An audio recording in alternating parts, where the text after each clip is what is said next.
Hey everyone. Tonight we begin a long and quiet journey into one of the darkest evenings in American history. The year is 1865, a year of endings and uneasy beginnings, when the great conflict of the Civil War was fading, but the shadows it left behind still clung tightly to the land.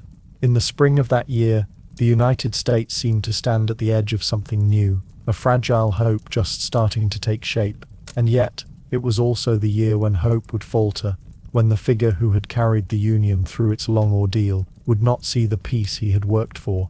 So before you settle in, take a moment to get comfortable, maybe dim the lights, maybe let a little background sound fill the room, something steady and calming. And if you'd like to support this channel and continue exploring history at this gentle pace, remember to subscribe. It helps the channel grow and lets you be here for the next quiet journey. We'll move through this story in 21 parts, each one lingering over its place in the flow of history. We'll begin with the fading of the war, the last tremors of battle, and the strange stillness that settled over Washington in April of that year. From there, we'll walk carefully toward the night at Ford's Theater, the shot that broke the silence, the chase that followed, and the long mourning that spread across the land. So let's begin, slowly, gently, with the final days of war, where the stage was set for what came next. By the early months of 1865, the war that had consumed the American nation for 4 long years had begun to ebb, though not in any sudden or decisive way.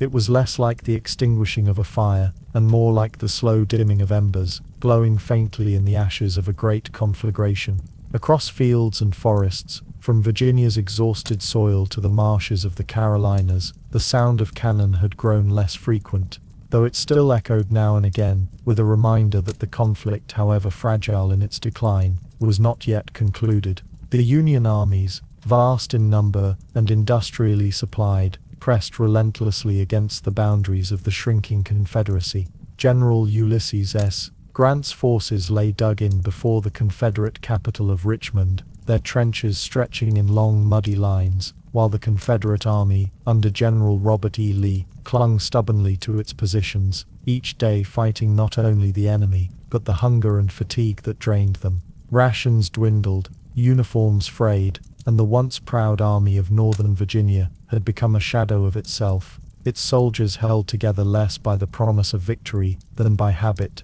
loyalty, and the quiet despair of men with no other path left open to them. Farther south, General William Tecumseh Sherman's Union Army had cut a broad swath through Georgia in its infamous march to the sea, leaving behind it the blackened remains of railroads, warehouses, and fields. By February 1865, Sherman had moved north into the Carolinas, spreading further dismay among those who still clung to the Confederate cause. South Carolina, the state that had first seceded in 1860, felt the heavy hand of war most directly. Its capital at Columbia set ablaze as Union forces advanced. The Confederacy, fractured by blockade and invasion, seemed to reel for those living through these days. Its breath growing the war did not feel cleanly resolved. It had not ended with a moment of collective relief. No sudden silence after a final cannon blast. Rather, it seemed to unravel gradually, a thread pulled loose from the edge of a worn fabric, fraying slowly, unevenly, and with great human cost. Skirmishes still took lives, cavalry raids still cut across the countryside, and the familiar weight of uncertainty lingered in every household, both north and south. In Washington, D.C., the mood reflected this uneasy balance between conclusion and continuation. The capital had endured years of tension, having lived under the shadow of Confederate armies that once came within striking distance. But now, by April 1865, its atmosphere was one of guarded anticipation. The muddy streets bustled with soldiers in blue uniforms, some fresh from the front, others recovering from wounds. Hospitals overflowed with the broken bodies of the conflict. And yet the city's theaters, saloons and boarding houses carried on with a strange, almost defiant sense of normality. Life went forward even as the war remained incomplete, as though people feared to celebrate too soon, lest fate remind them of its cruelty. For Abraham Lincoln, the 16th President of the United States, this moment was both a culmination and a crucible. He had carried the weight of the Union's survival through the long, bloody years, and though victory seemed near, the cost of it weighed heavily on him. He knew that the Confederacy was all but broken, yet he also understood that peace would not arrive with the simple cessation of arms. The deeper wounds of disunion, political, social, and human, would remain long after Lee and his soldiers laid down their rifles. In the White House, he spent long hours reflecting on these matters, his face lined with care, his step weary, but his will unbending. The public, too, sensed both the triumph and the tragedy of the hour. Union victory had been purchased at a staggering price, more than 500,000 dead, countless others maimed, and a country whose very soil seemed drenched with grief. For those who had lost fathers, sons, brothers, and husbands, the coming peace promised little solace. And yet there was a quiet determination to see the nation restored, to imagine that the horrors of the battlefield might at last give way to a fragile but enduring unity. In the South, the outlook was darker still. The Confederate cause, once fueled by fiery rhetoric of independence and states' rights, now found itself diminished, its armies starving, its cities in ruins, its people weary beyond measure. Plantations lay abandoned or destroyed, fields untended, railroads twisted into wreckage. Slavery, the institution at the heart of the secession crisis, was collapsing, its end marked by the Emancipation Proclamation of 1863 and enforced by the steady march of Union armies. Enslaved men and women, long denied freedom, found themselves caught in the tumult, some fleeing to Union lines, others navigating the uncertain space between bondage and liberty as the Confederacy fell apart around them. By the first days of April 1865, the collapse became undeniable. Richmond, the proud capital of the Confederate States, fell to Union forces on April 3rd. Fires consumed parts of the city as Confederate officials fled, and Union troops marched through its streets in triumph. Just days later, on April 9th, Lee surrendered his army to Grant at Appomattox Courthouse in Virginia, a moment that symbolized the effective end of the war, though scattered fighting would continue for weeks. In Washington, news of Richmond's fall and Lee's surrender brought jubilation, crowds filling the streets in celebration, bonfires lit and church bells ringing. Yet behind the joy lay a deep fatigue, a sense that the nation had endured an ordeal beyond measure. The war was over, but it had left scars too deep to vanish quickly. People spoke of peace, but they also looked nervously to the future, uncertain what form it would take, and whether reconciliation between North and South could ever be achieved. It was into this fragile atmosphere, part victory, part exhaustion, that the stage was set for the event that would soon shatter the delicate calm. Washington was a city at once jubilant and vulnerable, celebrating the end of war even as it prepared, unknowingly, to witness the violent death of the man who had led it through. The waning war had created an opening, a soft moment after years of hardness, when people dared to hope but had not yet secured that hope. And it was in that space between war's fading roar and peace's uncertain dawn that the shadows deepened, and a figure named John Wilkes Booth began to move with deadly intent. Washington, D.C., in April of 1865, was a city at once triumphant and broken, alive with noise and movement, yet carrying within it a weariness that seemed etched into the very bricks and boards of its buildings. It was a place that had grown too quickly for its own good, a capital city expanded not by careful planning but by the demands of war. In those years of conflict, thousands had arrived, soldiers, clerks, contractors, freed people seeking new lives, refugees driven from the south, and the small swampy city had stretched awkwardly to contain them all. The result was a patchwork landscape of proud government buildings and shabby quarters, of mud-choked avenues and sudden bursts of energy that marked a population caught between exhaustion and anticipation. The streets themselves told much of the story. Spring rains turned the unpaved stretches into rivers of mud, so deep in places that wagons sank to their axles. Wooden planks were sometimes laid across the worst stretches, but even these became slippery and unstable under constant traffic. Horse-drawn carriages rattled and groaned, their wheels splashing mud onto the trousers and skirts of passers-by. Along Pennsylvania Avenue, the main artery of the city, pedestrians and soldiers jostled one another, the air thick with the smells of horses, coal smoke, and damp earth. At night, dim gas lamps gave the streets a pale glow, more shadow than light, leaving corners and alleyways cloaked in darkness. Boarding houses lined many of these avenues, filled beyond their intended capacity. Government clerks lived beside soldiers waiting for reassignment, journalists beside widows who had lost everything to the war. Rooms were cramped, meals meager, and privacy a rare luxury. In the evenings, muffled conversations drifted through thin walls, men arguing politics, women grieving quietly, lodgers wondering how long they would remain in this place that felt both temporary and eternal.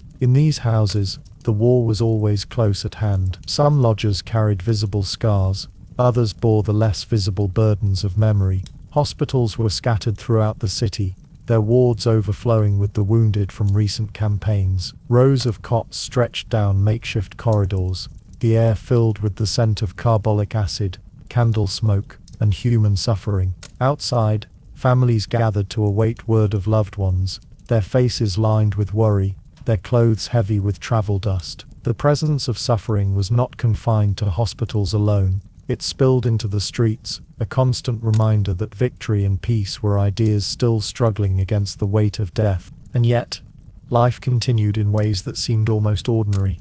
Markets bustled in the mornings with vendors calling out their wares: bread, apples, dried meat, coffee brought by rail or ship. Children ran through the streets, their play interrupted only by the mud underfoot or the occasional passing regiment. Saloons opened their doors to patrons seeking distraction, filling the air with tobacco smoke and the rough laughter of men who had seen too much. Theaters staged plays to packed audiences, offering comedy and melodrama to a public eager to escape, if only for a few hours, the somber tone of the times.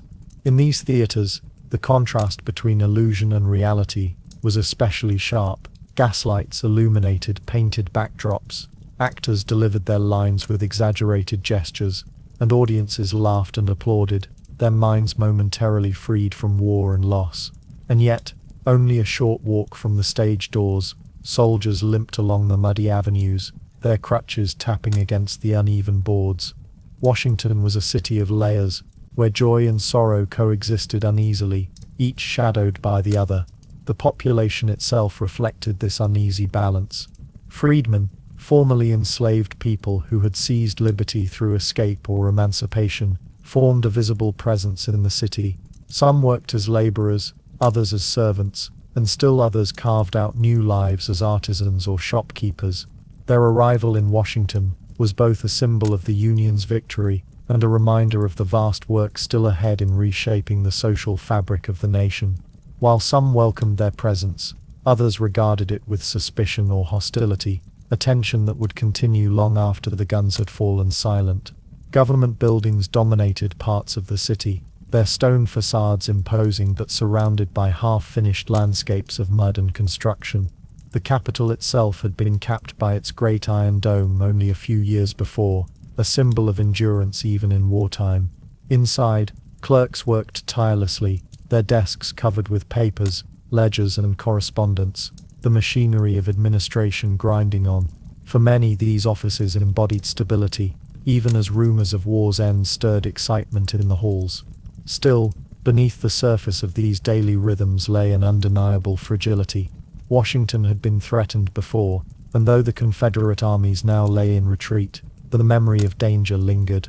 Fortifications still surrounded the city, and soldiers patrolled its outskirts, a reminder that peace was not yet secured. Within the city itself, there was also the knowledge, spoken quietly but felt deeply, that the wounds of war were not merely military. Political divisions remained fierce, and questions of Reconstruction, reconciliation, and justice for the newly freed hung heavily in the air. In April 1865, the city pulsed with a strange combination of relief and apprehension. News of Richmond's fall had brought celebration, crowds filling the avenues, flags unfurled, music echoing from public squares. Yet even in celebration, there was restraint, as though the people feared to exhale fully until every last Confederate army laid down its arms. For the weary residents of Washington, victory seemed both real and precarious, a fragile light flickering in the shadows. It was in this setting, a capital of mud and gaslight, of overflowing boarding houses and crowded theaters, of joy and despair intermingled, that Abraham Lincoln lived out his final days. He walked these streets, rode in carriages through them, passed under their dim lamps on his way to the theater. The city bore witness to his presence, but it was also a city too consumed with its own exhaustion to realize that within its walls history's great turning point was about to unfold. The shadows of Washington in April 1865 were not merely physical, cast by the flicker of lamps across muddy streets. They were also the shadows of uncertainty, of grief unhealed, of futures not yet decided. It was in these shadows that John Wilkes Booth moved, unnoticed, preparing the act that would plunge the weary capital into a new and deeper darkness. In the closing weeks of his life, Abraham Lincoln carried himself with a mixture of weary gravity and quiet resilience that seemed to embody the exhausted nation he led. The war had entered its waning days, and with the fall of Richmond and the surrender of Lee's army at Appomattox, the immediate danger to the Union had passed. Yet for Lincoln, peace did not arrive as a sudden release. Instead, it settled over him as a burden of a different kind, a solemn awareness that the work of winning the war was only the beginning, and that the harder labor of healing a broken country lay still ahead. Those who saw him in these final weeks often remarked on his appearance. His tall frame was stooped, his shoulders carrying invisible weight. His face, once described in earlier years as rugged and plain, had deepened into something more striking, gaunt, lined, and marked by fatigue. The photographs taken of him in 1865 reveal hollows beneath the eyes, a weary tightness around the mouth, and the heavy furrows of a man who had carried the sorrow of millions. Some remarked that he looked older than his 56 years, worn down by the endless strain of war and politics. Yet within that weariness, there was also an unmistakable calm, a kind of acceptance that those around him sometimes mistook for melancholy, but which may have been something deeper, a sense of completion. In public, Lincoln continued to meet the demands of his office with his characteristic patience and determination. He delivered speeches that balanced humility with resolve, reminding the people that victory was not a cause for vengeance but for reconciliation. On March 4, 1865, just weeks before his death, he had stood on the steps of the Capitol to deliver his second inaugural address, words that would later be remembered as among the greatest ever spoken by an American president. In them, he had acknowledged the terrible weight of the war, recognizing the shared guilt of North and South, and offering the possibility of peace with malice toward none, with charity for all. Those who heard him speak that day felt the solemnity of the moment. His voice carried over a damp and grey crowd, seemed to place the emphasis not on triumph but on healing. Privately, however, Lincoln remained deeply aware of the fragile state of the Union. He understood that the Confederacy's defeat would not erase the bitterness of secession, nor resolve the vast challenges of integrating millions of newly freed people into the life of the nation. He knew that Southern resentment would endure, that Northern weariness might curdle into indifference, and that political divisions in Washington could quickly erode whatever unity the war had forged. He carried these thoughts with him into the evenings, sitting in the quiet rooms of the White House, reading dispatches by lamplight, and conferring with his cabinet about what the next phase of the nation's life would demand. Mary Todd Lincoln, his wife, later recalled moments in these weeks when her husband seemed unusually reflective. He spoke of dreams, strange, symbolic visions of drifting toward an unknown shore that unsettled her. He told close confidants that he felt somehow both lightened and subdued, as though his work was nearing its end. These remarks were not the dramatic predictions later biographers would sometimes make of them, but they did suggest a man who sensed the gravity of his place in history, even if not the precise nature of the fate awaiting him.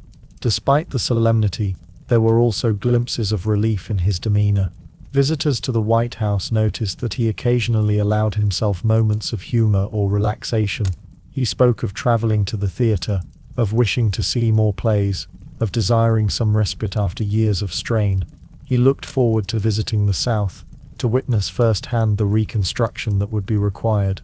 He even spoke of the possibility of traveling beyond the United States one day, something he had never done, imagining perhaps a quieter life once his presidency was behind him.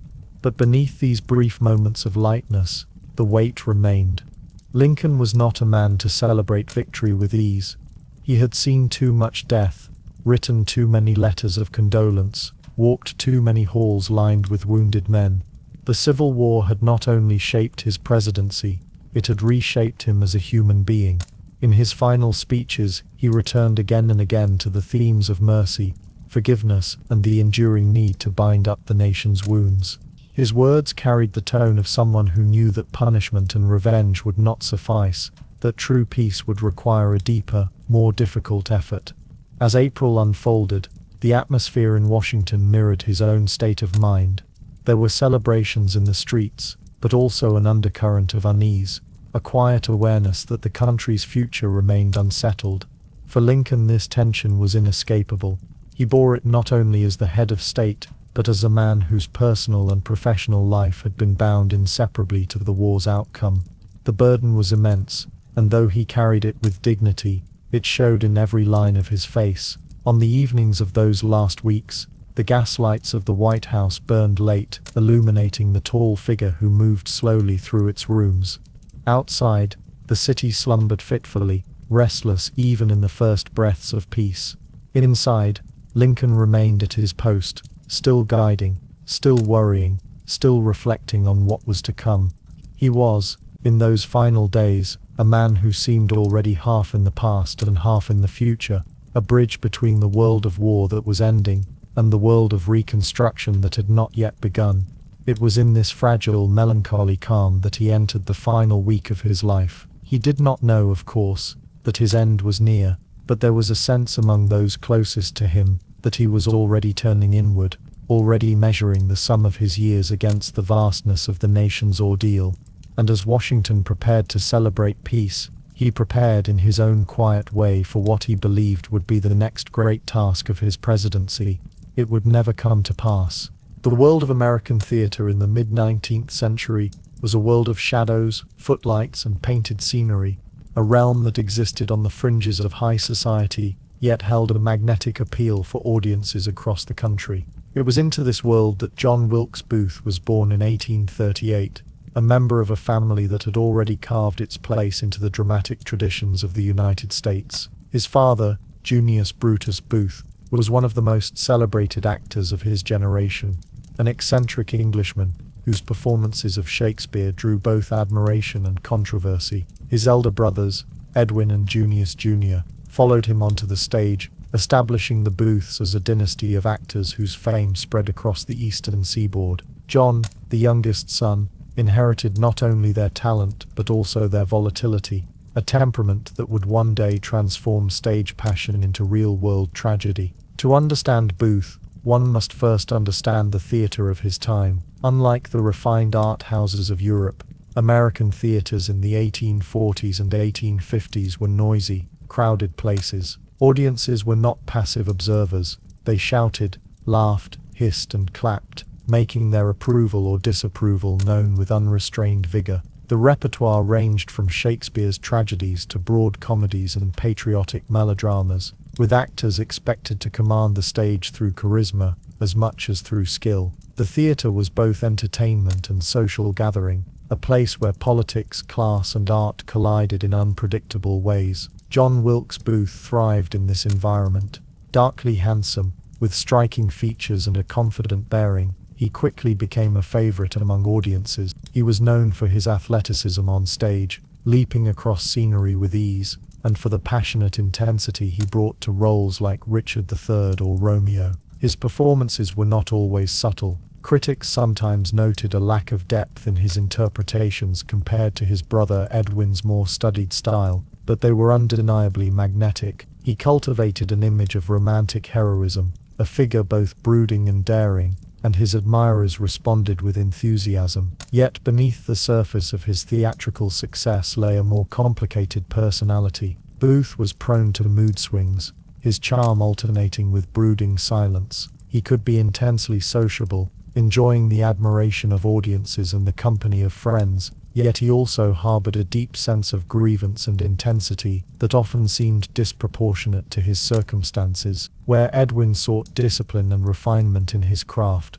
John embraced passion and impulse, both on stage and off. This temperament intersected dangerously with the politics of his time. Born in Maryland, a border state with divided loyalties, Booth grew up surrounded by the tensions of Union and Confederacy.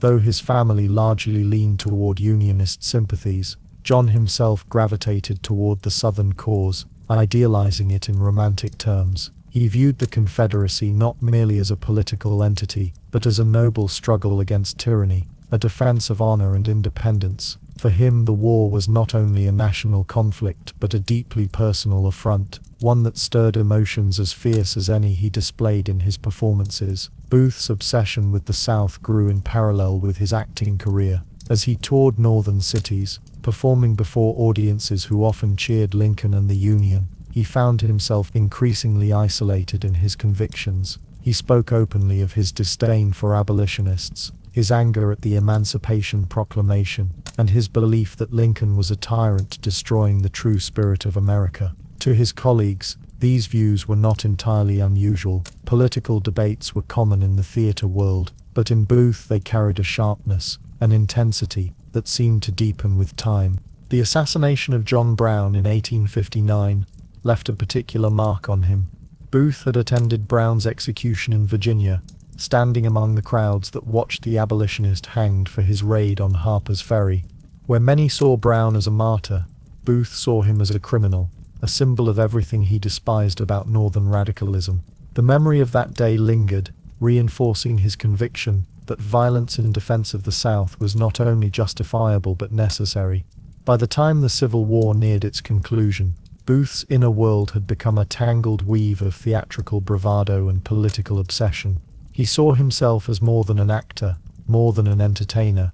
He imagined himself as a man of destiny, a figure who might stride from the stage into the pages of history.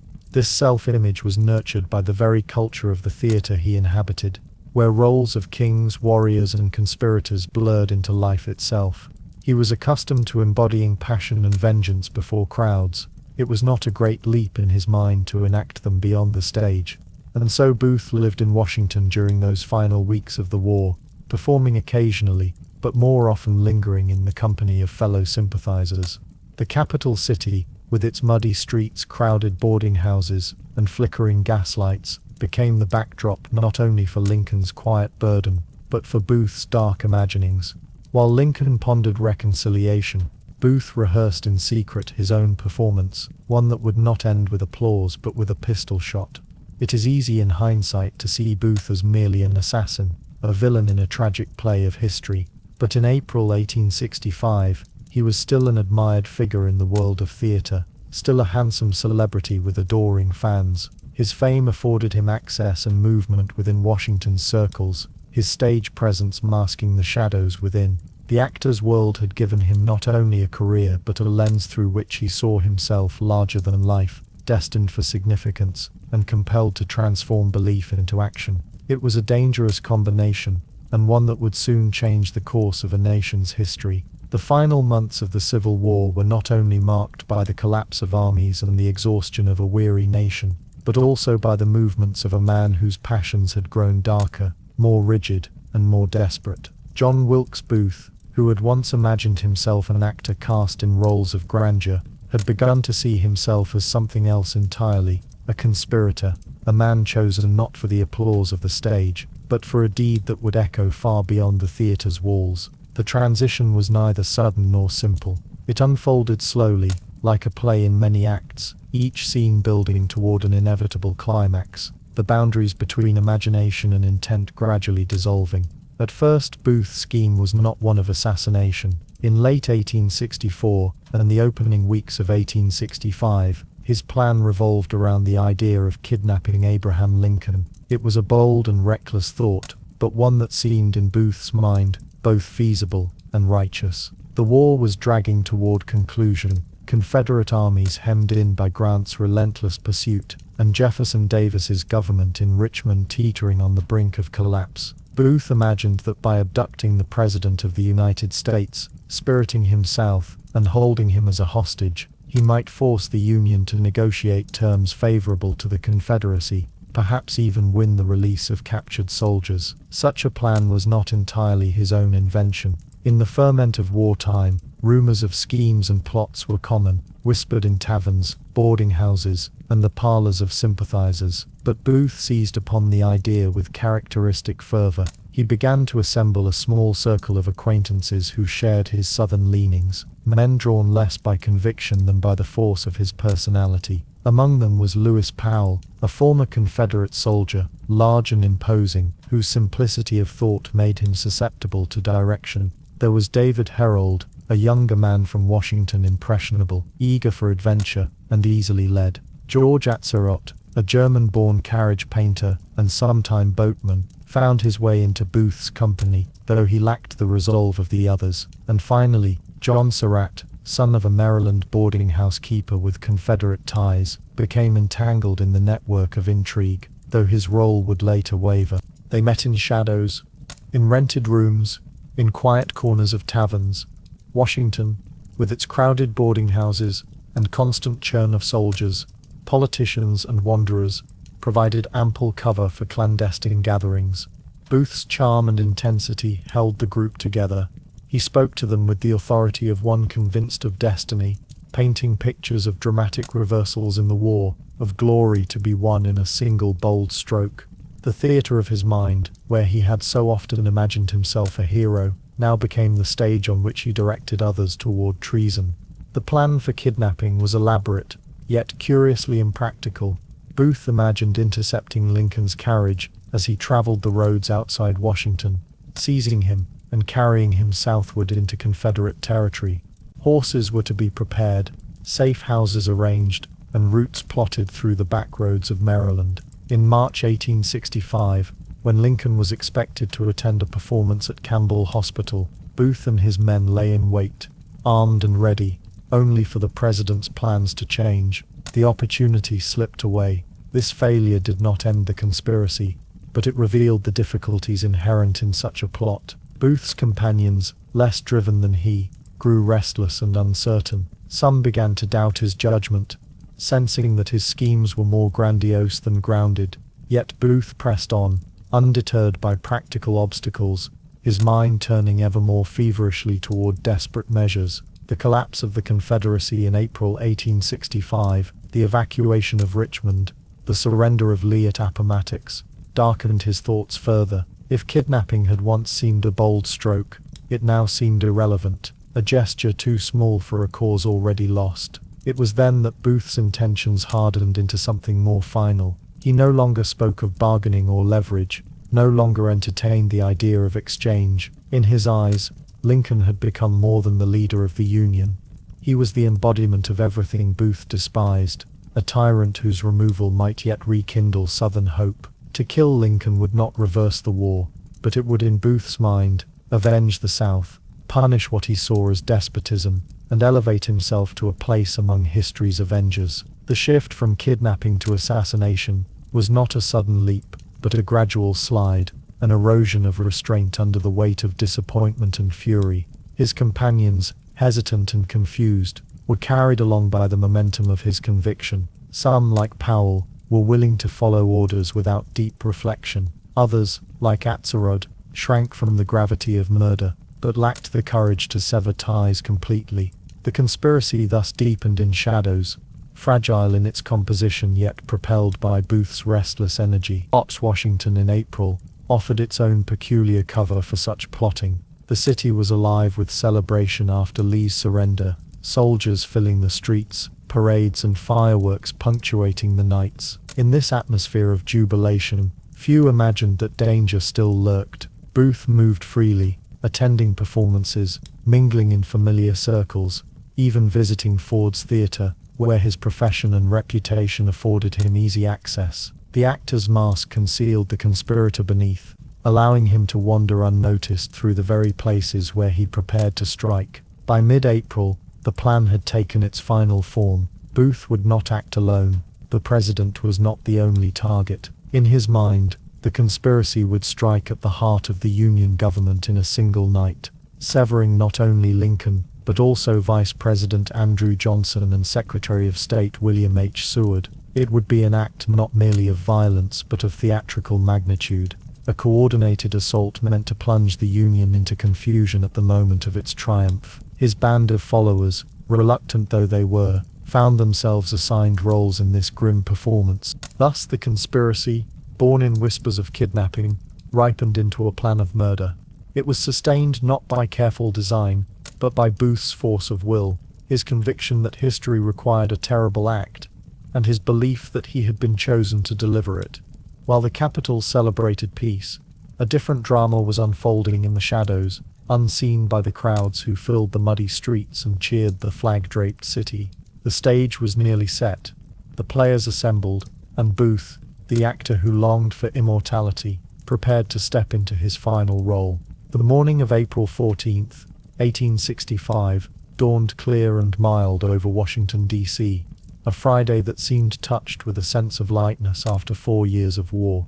The air carried the freshness of early spring, the mud of the city streets beginning to harden under a gentle sun, and the city, though still worn by conflict, was suspended in a mood that hovered between fatigue and fragile joy.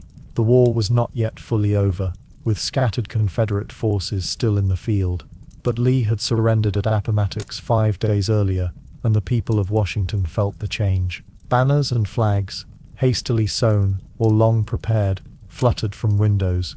Children played in the streets without the usual undercurrent of dread, and the hum of conversation carried an unfamiliar note of hope. Abraham Lincoln rose early that morning. He had slept more soundly than usual, as those close to him would later recall, a contrast to the restless nights that had characterized so much of his presidency. His face still bore the deep lines of responsibility, the furrows carved by the burden of war, and the grief of personal loss.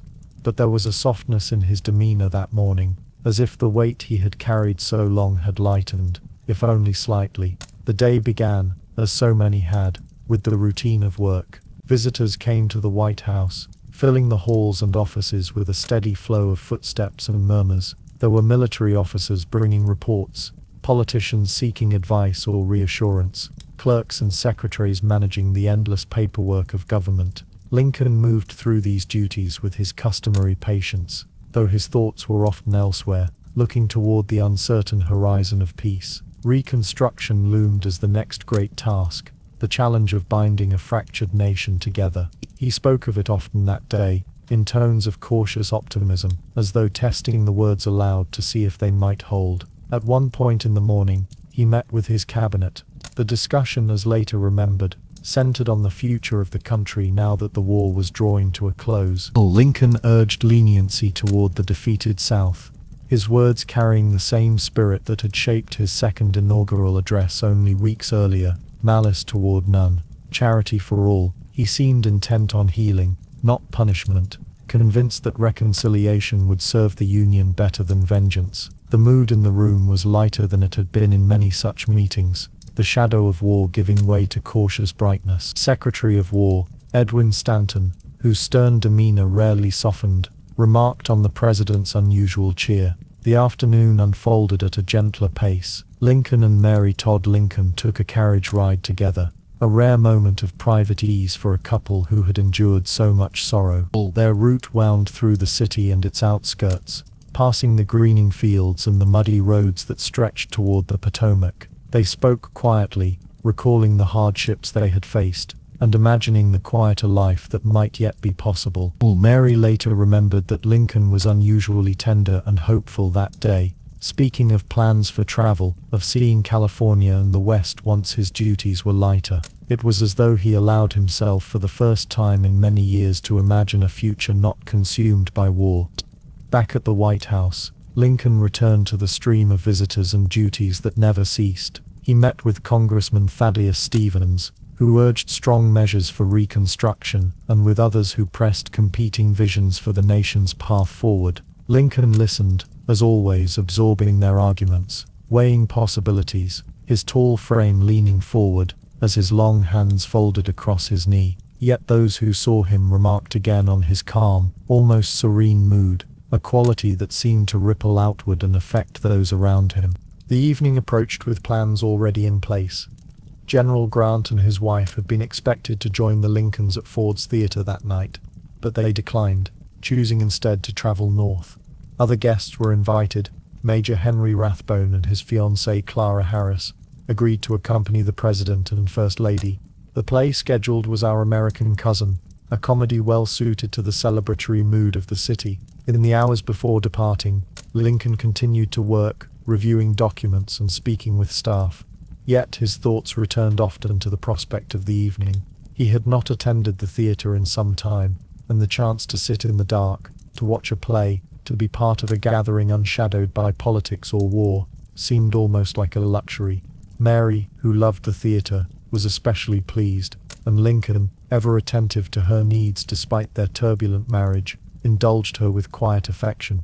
As the sun set, gas lamps began to flicker a light along Washington's streets, casting a dim, wavering glow over the city. The White House prepared for the evening outing, carriages brought to the front, servants hurrying with last arrangements. The Capitol outside was alive with noise and movement.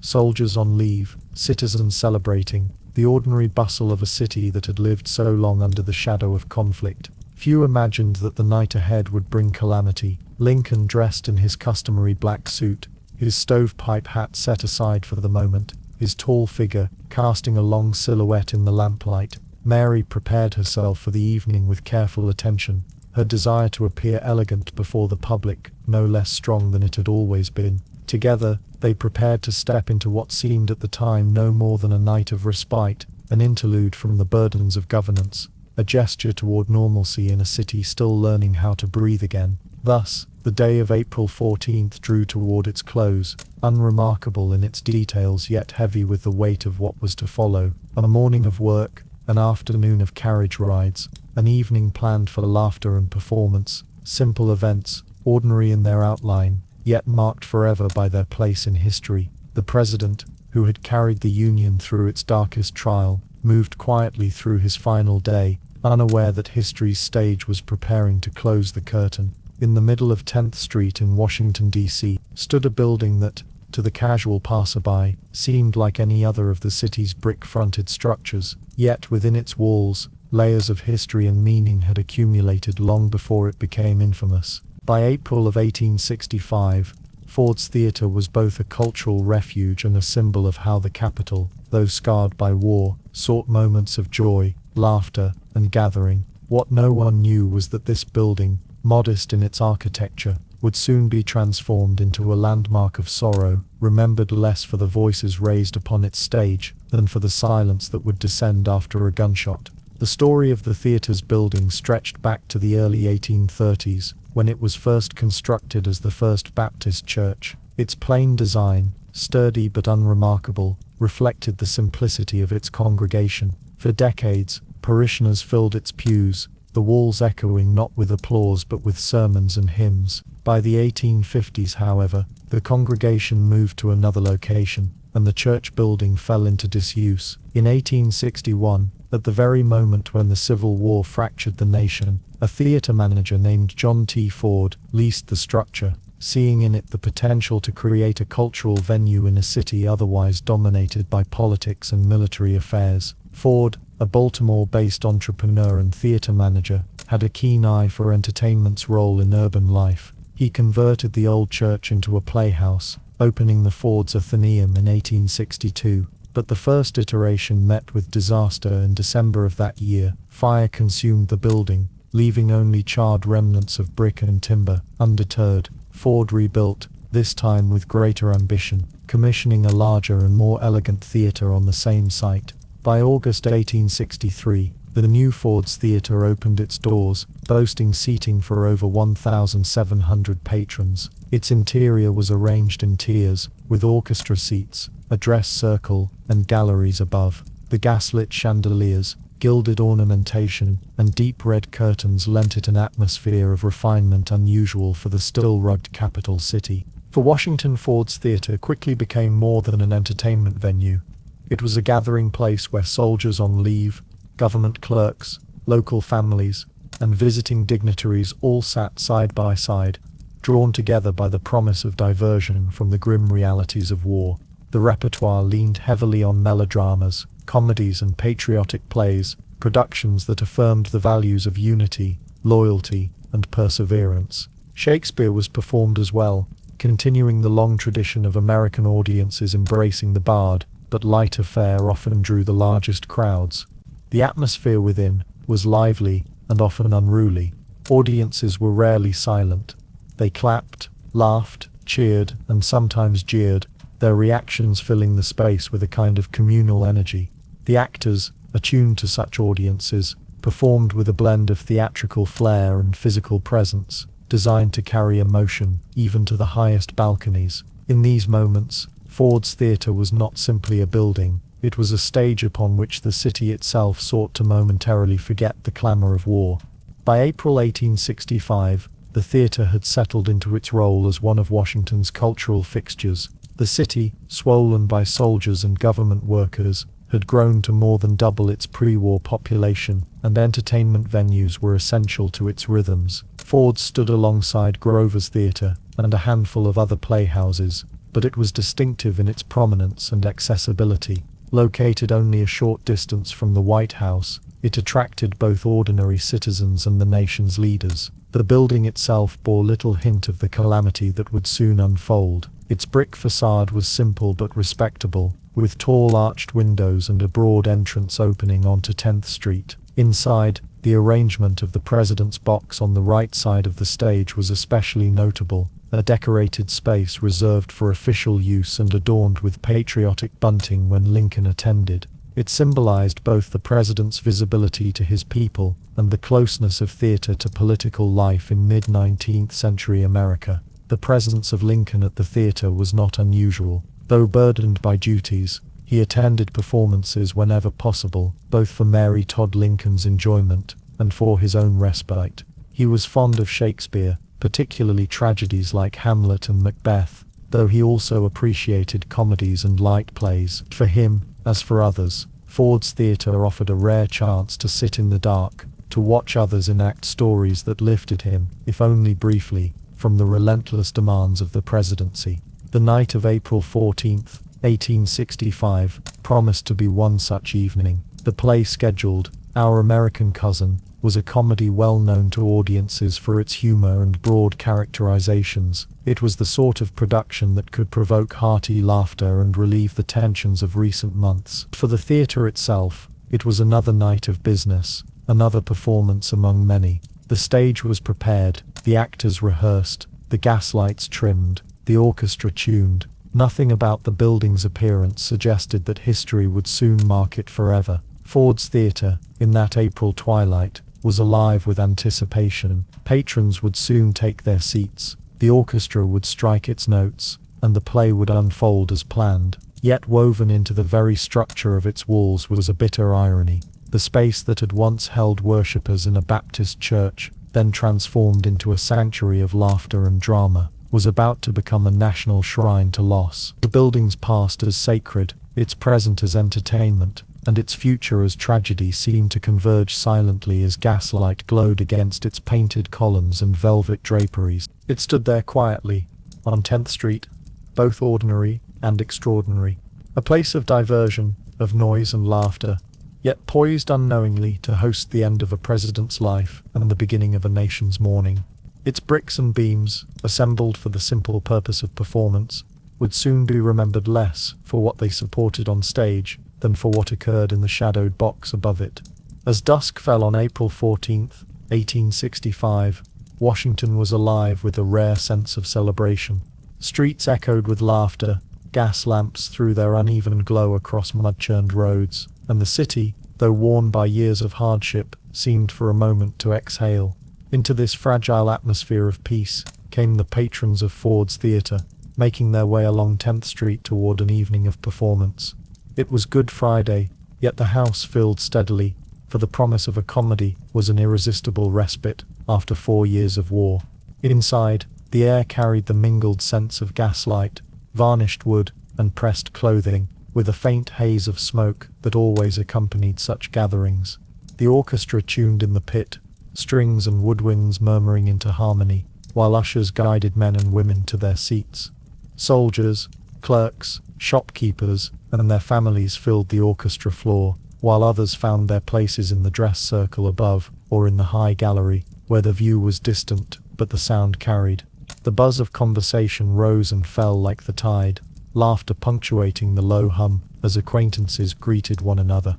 The playbill for the evening announced Our American Cousin, a comedy by English playwright Tom Taylor. It was already familiar to many in the audience, having been performed widely since its American debut in the 1850s. Its humor rested on the contrast between English refinement and the brash manners of an American visitor, with characters exaggerated almost to caricature. To the weary citizens of Washington, it promised laughter uncomplicated by politics or sorrow, a chance to revel in absurdity rather than conflict.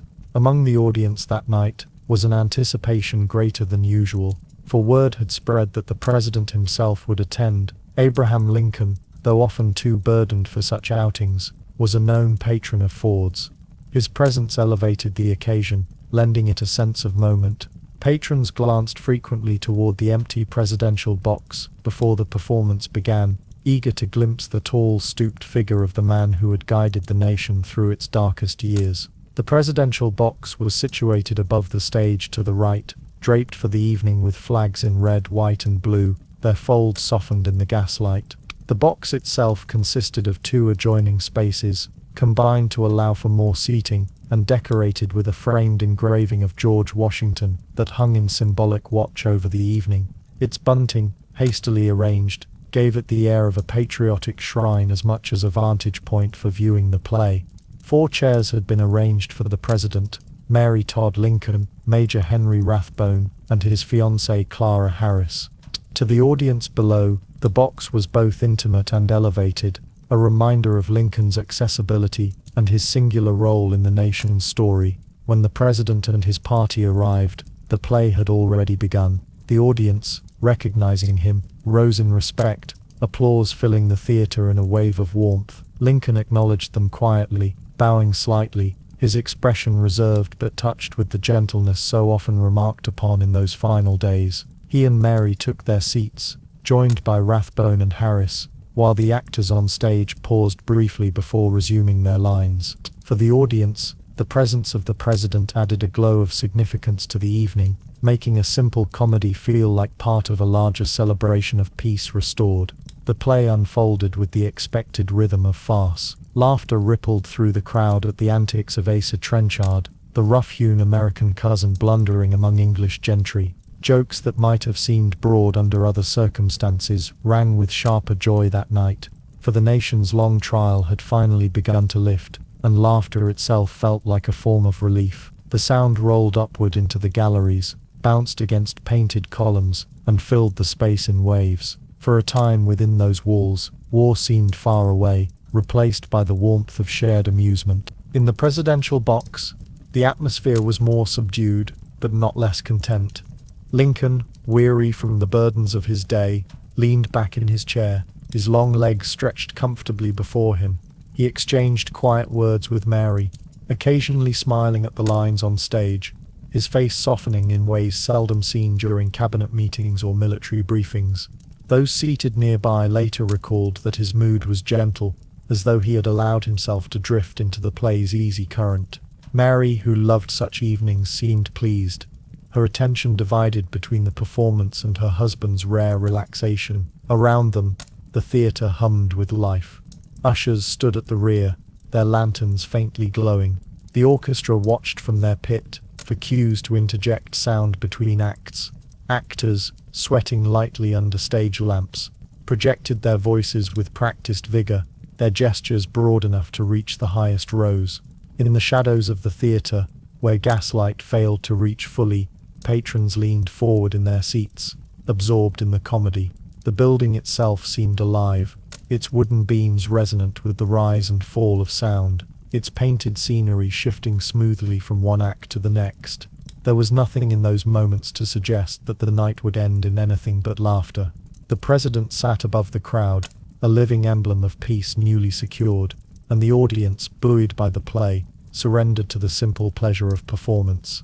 Outside, the city's streets were quieting, the hum of revelry dimming as night deepened, but within Ford's theatre the energy lingered, sustained by the actors' voices and the crowd's response. The box remained a focal point, a place of glances and whispers from below. Some spectators strained to see Lincoln's silhouette, others contented themselves with the knowledge that they shared the same room with him. The bunting, the flags, the portrait of Washington, all framed the president in a tableau of patriotism, as though history itself had arranged the setting. It was at once ordinary, a night at the theatre, and extraordinary, the sight of a leader enjoying laughter with his people. And yet, unseen in the midst of this gaiety, another figure moved in the shadows of the theatre, watching, waiting, his mind attuned not to the comedy, but to the role he had written for himself. For the audience, the play was a diversion. For Booth it was a cover, the noise of laughter a mask behind which silence and violence prepared to intrude.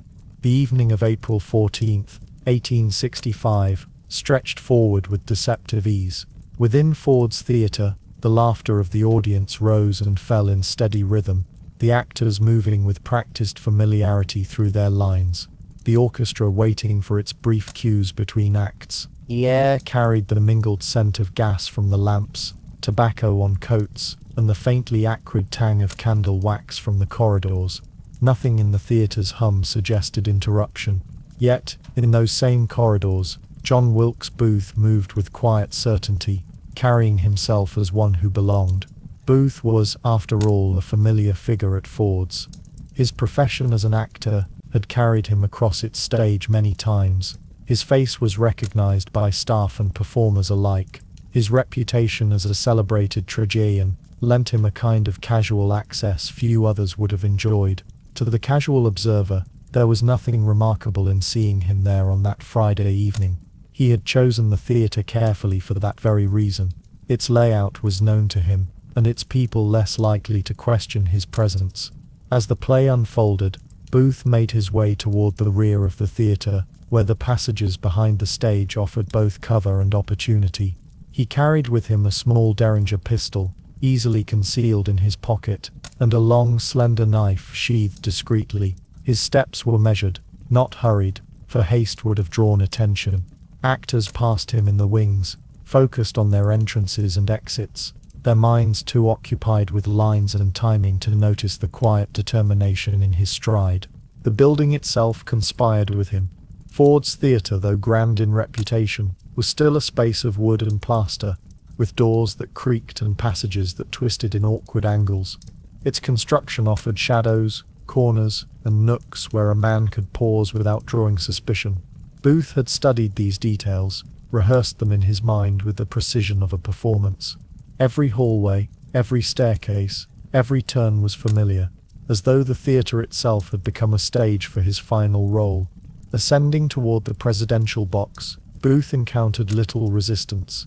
The hallway leading to it was lightly guarded, for in 1865 security for the president was minimal, the notion of assassination against so elevated a figure still distant in the public imagination. A single attendant, John Parker, had been stationed nearby, but his vigilance faltered. Accounts suggest that he had stepped away, leaving the approach unguarded. Booth therefore moved unhindered, his progress shielded by the very assumption that no harm could reach so high. The door to the box had been secured earlier with a wooden brace, but Booth had prepared for this.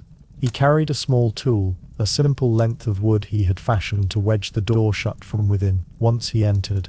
It was not the work of a moment's impulse, but the product of deliberate planning. He slipped it into place quietly, isolating the box from interruption. Now, the only barrier between himself and the president was the inner door, thin and unremarkable, separating the quiet hum of the hallway from the shared laughter within. Inside the box, the president and his companions remained at ease, unaware of the shadow now poised at their threshold. The flags draped across the railing stirred faintly in the breath of movement from the audience below. Mary leaned toward her husband, speaking softly. Lincoln's long frame reclined with rare ease, his attention half on the play, half drifting into the calm of the evening. The portrait of George Washington above them looked down with silent composure, as though presiding over a tableau of peace. Booth paused. In that instant, time seemed suspended between two worlds. The theatre still filled with comedy, the audience immersed in laughter, the actors' voices carrying lines that spoke of absurdity and jest. Beyond the door, however, stood the weight of intent, a man whose thoughts had narrowed to a single act. The stillness of that moment was profound, for no one in the theatre save Booth understood that history itself teetered on the threshold. His hand rested briefly on the pistol, the wood of its grip warm against his palm. The small derringer, unremarkable in size, carried within it the power to alter the course of the nation. Yet, there was no outward sign of this in Booth's posture. To any who might have glanced his way, he was merely a man at ease in familiar surroundings, a figure of the theatre awaiting his turn to act. The sounds of the play drifted through the door, the voice of actor Harry Hawke, delivering lines with practiced timing, the laughter of the crowd swelling in response. Each ripple of amusement masked the faint creak of Booth's movements, the soft scrape of leather as he shifted his weight. The timing mattered, for Booth knew the rhythms of the play, knew the exact moment when laughter would peak, when a pistol's crack might be muffled by the audience's mirth. He waited, attuned not to the comedy, but to the cadence of noise, his ear pressed not to the words but to the rise and fall of sound. The theatre breathed around him, its gas lamps hissing faintly, its timbers creaking as they had creaked for decades. The crowd shifted in their seats, fans waved slowly in the warmth of the air, the orchestra fiddled idly between acts. All was ordinary, almost mundane. Yet in this ordinariness lay the perfect cover, the unsuspecting shelter in which Booth prepared his act. And so the moment stretched, delicate and unbroken, the stillness of history balanced on a narrow edge. The theatre remained a place of laughter, its people unknowing, while in the shadows of the passage, a single figure stood ready to step across the line that separated calm from rupture. The door before him was thin, the space within intimate, and the shot itself only seconds away. The play continued, oblivious, the actors moving through their farce. The audience laughed. The president sat in his chair. Booth drew closer, the moment of entry narrowing into inevitability. The calm before the shot was complete. The moment had been rehearsed in silence, prepared through careful observation, and carried into place by the familiarity of a man who had lived within theatres his entire life. Beyond the narrow door, the laughter of our American cousin rose once more, filling the hall with a sound at once ordinary and monumental. For John Wilkes Booth, it was the sound he had waited for, the signal within comedy that would mask the terrible punctuation of violence. Inside the presidential box, there was no sense of danger. The flags draped across the railing swayed faintly in the air, stirred by hundreds of bodies shifting in amusement. The portrait of Washington looked down with a fixed calm, the immortalized first president, gazing unknowingly upon the living one. Abraham Lincoln reclined, his long frame settled in a chair more comfortably than usual, his head tilted slightly, his eyes half focused on the stage. His expression, as witnesses later recalled, was soft, almost dreamlike, as if weariness had given way to a momentary quiet of spirit. Mary sat beside him, leaning in occasionally to share some observation. Behind them, Clara Harris and Major Henry Rathbone followed the play with subdued attention. The actors on stage, unaware of the role they played in synchrony with events unseen, moved through their farce with vigor. Harry Hawke, portraying the brash American Asa Trenchard, prepared for one of the play's most humorous lines. The dialogue built toward it, the timing carefully measured, for farce depended upon rhythm as much as words. Booth, waiting in the corridor, knew this rhythm intimately. He had performed alongside these very actors, had trod these very boards. He understood not only the lines but the spaces between them, the breath where laughter would erupt. At the precise instant the audience erupted into its loudest laughter, Booth pushed open the door. The noise swallowed the faint creak of hinges, muffled the sound of his step. The space of the presidential box opened before him, intimate yet elevated, a small room within the larger hall. He stepped across the threshold with the assurance of an actor moving into his cue. In that instant, the separation between audience and assassin dissolved, and history bent toward its wound.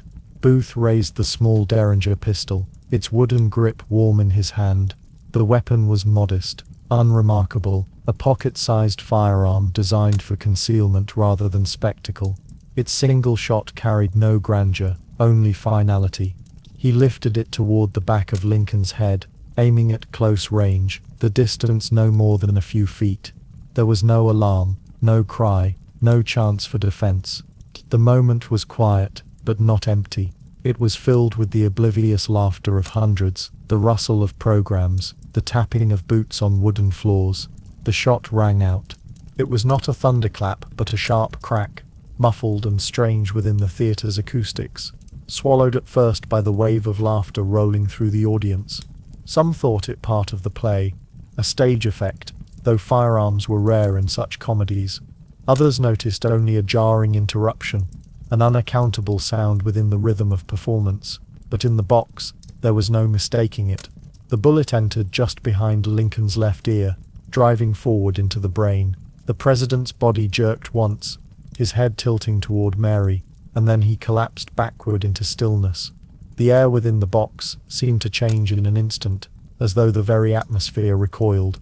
Mary cried out, her voice cutting across the stage's dialogue. Rathbone leapt up, his instincts pulling him toward the intruder, though the narrowness of the space left little room for action. Clara shrank back, startled by the sudden violence. For those within arm's reach, the comedy below had vanished, replaced by a small chamber of horror. For Booth, the sound of the shot was both final and liberating. He had performed the act he had so long rehearsed, the single motion that would bind his name to history, but in its wake, the theater around him stirred into chaos. The audience, confused, turned their heads toward the box, their laughter faltering into murmurs. Actors faltered mid-line, unsure whether to continue. The orchestra shifted uneasily in their seats, their instruments stilled, a moment stretched, heavy with incomprehension, before recognition began to spread. Yet for Lincoln himself, there was no time left for recognition. The bullet had carried him beyond awareness, into a deep silence from which he would not return. His great frame slumped helplessly, supported now only by the chair and the arms of those beside him. The long years of burden, the weight of war and nation were ended in that instant, not through release, but through violence. The man who had carried the Union to its fragile rebirth had been struck down in the midst of laughter, in a theater filled with the people he had sought to preserve. The theater itself seemed momentarily stunned, its lamps burning steadily, its timbers creaking as they always had, while within it the nation's course shifted irreversibly. A single shot, from a pistol so small it might have been dismissed as trivial, had pierced not only the president, but the fragile sense of peace that hung over the land. The farce on stage had been eclipsed by a tragedy no playwright could have conceived. It was done. The fatal shot had been fired. The calm of history shattered, yet the inevitability of it pressed down with the weight of something already written. The laughter ebbed away, replaced by gasps, cries and confusion. Above the stage, the flags hung motionless. The portrait of Washington gazed still, unmoved, upon the scene, and the man who had carried the burden of Union sat motionless, forever beyond the reach of sound or sorrow. The moment after the shot was one of suspension, as though the air itself held its breath. The crack of the derringer had rung through Ford's theater, but for an instant the sound dissolved into the laughter it had interrupted. Those seated far from the presidential box assumed it was part of the performance, some curious addition to the farce. On stage, Harry Hawke faltered in mid-line, uncertain whether to pause or continue, his voice caught between performance and confusion. The orchestra in the pit looked up, bowstrings hovering above their instruments. Then came the cry. Mary's voice, raw with sudden grief, carried across the theater, a sound that cut through laughter and rendered the comedy meaningless in a single instant. It was not a line, not a staged exclamation, but a human wail that broke apart the fragile illusion of entertainment. Those nearest the box stood, straining for sight, their attention pulled upward. A ripple moved outward through the audience, from murmurs to gasps, as eyes turned toward the fluttering flags that framed the presidential box. In that confined chamber, Major Henry Rathbone lunged toward Booth, his instincts surging into action. But Booth, anticipating resistance, drew the knife he carried at his side. With a swift motion, he slashed at Rathbone, cutting deeply into his arm. The Major staggered back, blood staining his sleeve, while Clara Harris screamed. The violence within the box spilled into the awareness of the crowd below, a tableau of movement and terror silhouetted against bunting and gaslight. Booth vaulted toward the railing, his movements theatrical and precise, like an actor in the climax of a performance. He leapt, his spur catching in the fabric of a flag as he descended. The bunting tore, the portrait of Washington shuddered in its frame. Booth struck the stage floor awkwardly, landing with such force that his legs snapped against the wood. The sound of the break was swallowed by the rising noise of the crowd, but Booth staggered upright, grimacing through the pain, the knife still clutched in his hand. For the audience, the scene dissolved into chaos. Some rose from their seats, pressing forward for a clearer view, desperate to know what had transpired. Others ducked down instinctively, fearing further violence. Shouts rang out, some declaring that the president had been shot, others insisting it was part of the play. The lack of certainty fed panic. Children cried, women clutched at their companions, men surged toward the exits. The aisles grew clogged with bodies, movement slowed by fear and confusion, until the theater itself seemed to choke with noise. On stage, Booth attempted to play his part to the end. Accounts vary, but most remember him raising his knife and crying out words that echoed into history. Sic semper tyrannis, thus always to tyrants. To some in the audience, his words were lost in the tumult, swallowed by screams and the thunder of feet. To others, they struck with chilling clarity, a final flourish to an act of violence disguised as theater. In either case, Booth did not linger. Limping heavily, he made for the rear of the stage, vanishing into the wings he knew so well. Within the box, chaos reigned. Ulp. Mary clung to her husband, her cries unceasing. Rathbone, bleeding profusely, attempted to stanch his wound even as he called for help. Clara wept in horror, her dress marked with blood, not her own. The president himself remained motionless, his body slumped against the chair, his face pale, his breath shallow but present. The reality of the wound began to settle upon those closest to him. What had seemed confusion a moment before was now certainty. The President of the United States had been shot, and the wound was mortal. From the audience below, voices rose in contradiction. Some shouted fire, believing an accident of flame had caused the panic.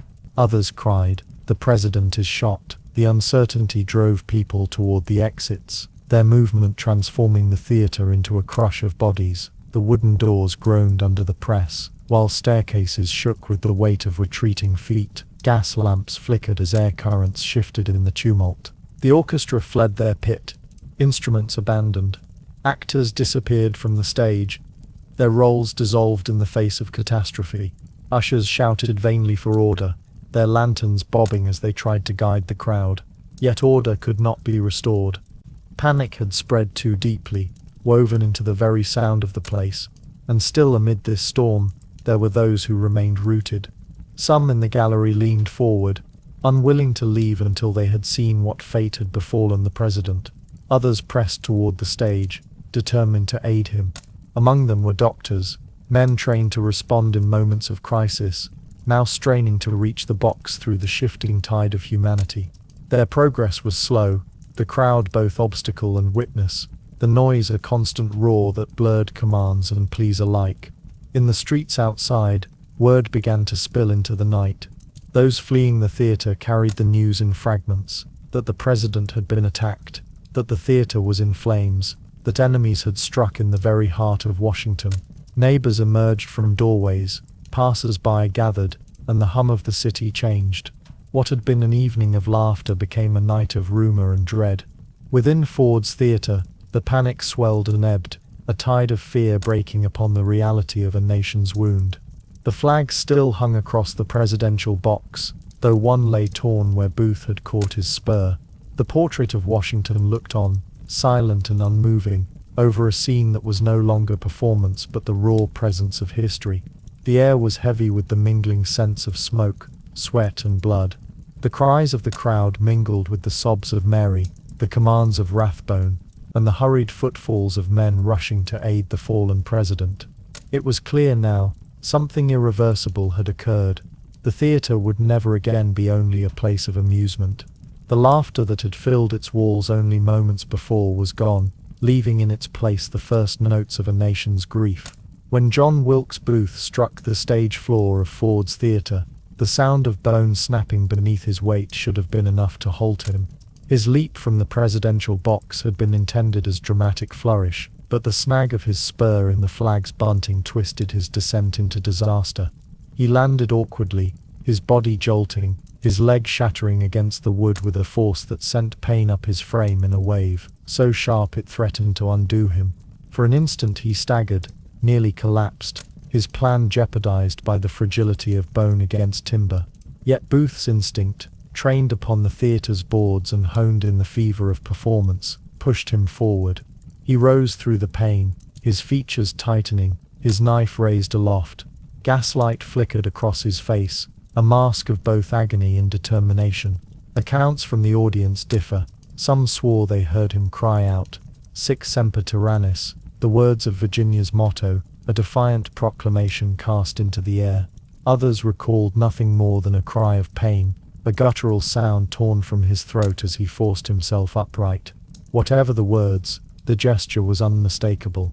This was not the stumble of a man escaping panic, but the deliberate flourish of one who believed himself an actor in the drama of history. The audience below, stunned into confusion, gave way before him. Some screamed, others froze, still uncertain whether what they witnessed belonged to the realm of farce or violence. Children were pulled close, women turned their faces away, men reached instinctively for weapons they did not have. Yet Booth's passage across the stage was unhindered, the space before him parting as though stage directions had cleared his path. Behind him, the presidential box dissolved into chaos. But Booth did not look back. His movements were direct, his limp pronounced but his momentum unbroken. He vanished into the wings, disappearing into the shadowed passages he had traversed so many times as an actor.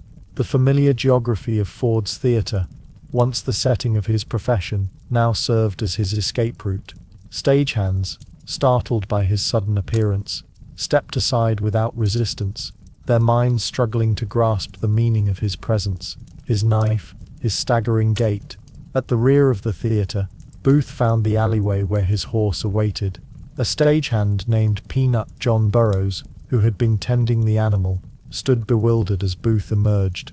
Without hesitation, Booth struck him aside with the butt of his knife, mounted his horse despite the agony of his broken leg, and urged it forward. The hooves clattered against cobblestone, the sound of flight echoing off the brick walls of the alley. In seconds, he had vanished into the labyrinth of Washington's darkened streets. The theater behind him continued its descent into pandemonium, but outside the night was deceptively calm. Gas lamps flickered along narrow avenues, their dim glow catching only fragments of motion. Houses loomed in silence, shutters drawn, families unaware that history had just changed within the theatre walls only streets away. Booth, his leg throbbing with each stride of the horse, pressed into the night, his path uncertain, but his determination unshaken. He carried with him the weight of both triumph and ruin, convinced he had struck a blow for the South, blind to the storm that would soon consume him. The streets themselves seemed indifferent. Mud clung to the hooves of his horse, splattering against the brick of nearby walls. Dogs barked in alarm at the sudden passage, their voices carrying into alleys. Few pedestrians were abroad at the late hour, and those who glimpsed him, a lone rider fleeing with unnatural haste, could not yet tie his desperate flight to the chaos inside Ford's. To them it was merely another shadow among many, another figure disappearing into the dark heart of the capital. For Booth, every sound was amplified, the pounding of the horse's hooves, the labored rhythm of his own breath, the sharp stabs of pain from his shattered leg. The city's silence pressed upon him, eerie in its calm, as though the world had not yet caught up to the enormity of what had been done. He passed lamplit windows where families sat in quiet conversation, unaware that the president lay wounded only blocks away. He crossed muddy intersections where watchmen dozed at their posts, oblivious to the echo of hooves that carried history forward. It was a silence that could not last. Word would spread, confusion would give way to certainty, and the city would rouse into a storm of pursuit. But for this brief passage of minutes, Booth rode through streets that seemed strangely detached, as if the capital itself had been momentarily suspended between two states, ignorance and knowledge, peace and calamity. The night, cool and still, bore no outward sign of the fracture that had just been struck into the heart of the Republic. Behind him, Ford's Theatre was no longer a place of laughter. It had become the epicenter of grief, confusion, and horror, a building transformed in an instant from a house of comedy to a chamber of national tragedy. Within its walls, the cries of Mary Todd Lincoln still pierced the air, the blood of Rathbone stained the floor, and physicians struggled to reach the fallen president. Yet outside, only the faint sound of hooves lingered in the distance, carrying away the man who had brought it all to pass. Booth disappeared into the countryside roads that led south from the capital. The darkness enfolded him, his figure swallowed by night, his path marked only by the brief echo of hooves fading into silence. Washington, still unaware, slept on. When the shot rang out in Ford's Theatre, the quiet horror of what had occurred spread unevenly through the building, confusion bleeding into panic, panic collapsing into clarity. In the presidential box, amid the tangle of shattered wood, broken bunting, and the cries of Mary Todd Lincoln, the president lay slumped. The bullet, fired at such close range, had entered behind his left ear and lodged deep within his brain, extinguishing his consciousness in an instant. His head lolled forward, his body inert, as those around him struggled first to comprehend, then to act. Major Henry Rathbone, himself bleeding profusely from the knife wound Booth had dealt him, attempted to staunch the president's collapse. Charles Leal, a young army surgeon who happened to be in the audience that night, forced his way into the box. He was joined by Dr. Charles Sabin Taft and Dr. Albert Frederick King, two other physicians who had likewise rushed forward when the chaos erupted. Together they examined the fallen figure, peeling back layers of hair matted with blood, finding the entry wound at the base of the skull. It was immediately evident to them that the injury was mortal. No surgery, no medicine of their day could alter the trajectory of what had been set in motion. Lincoln still breathed, though raggedly, each inhalation shallow and uncertain. His pulse fluttered, irregular, faint.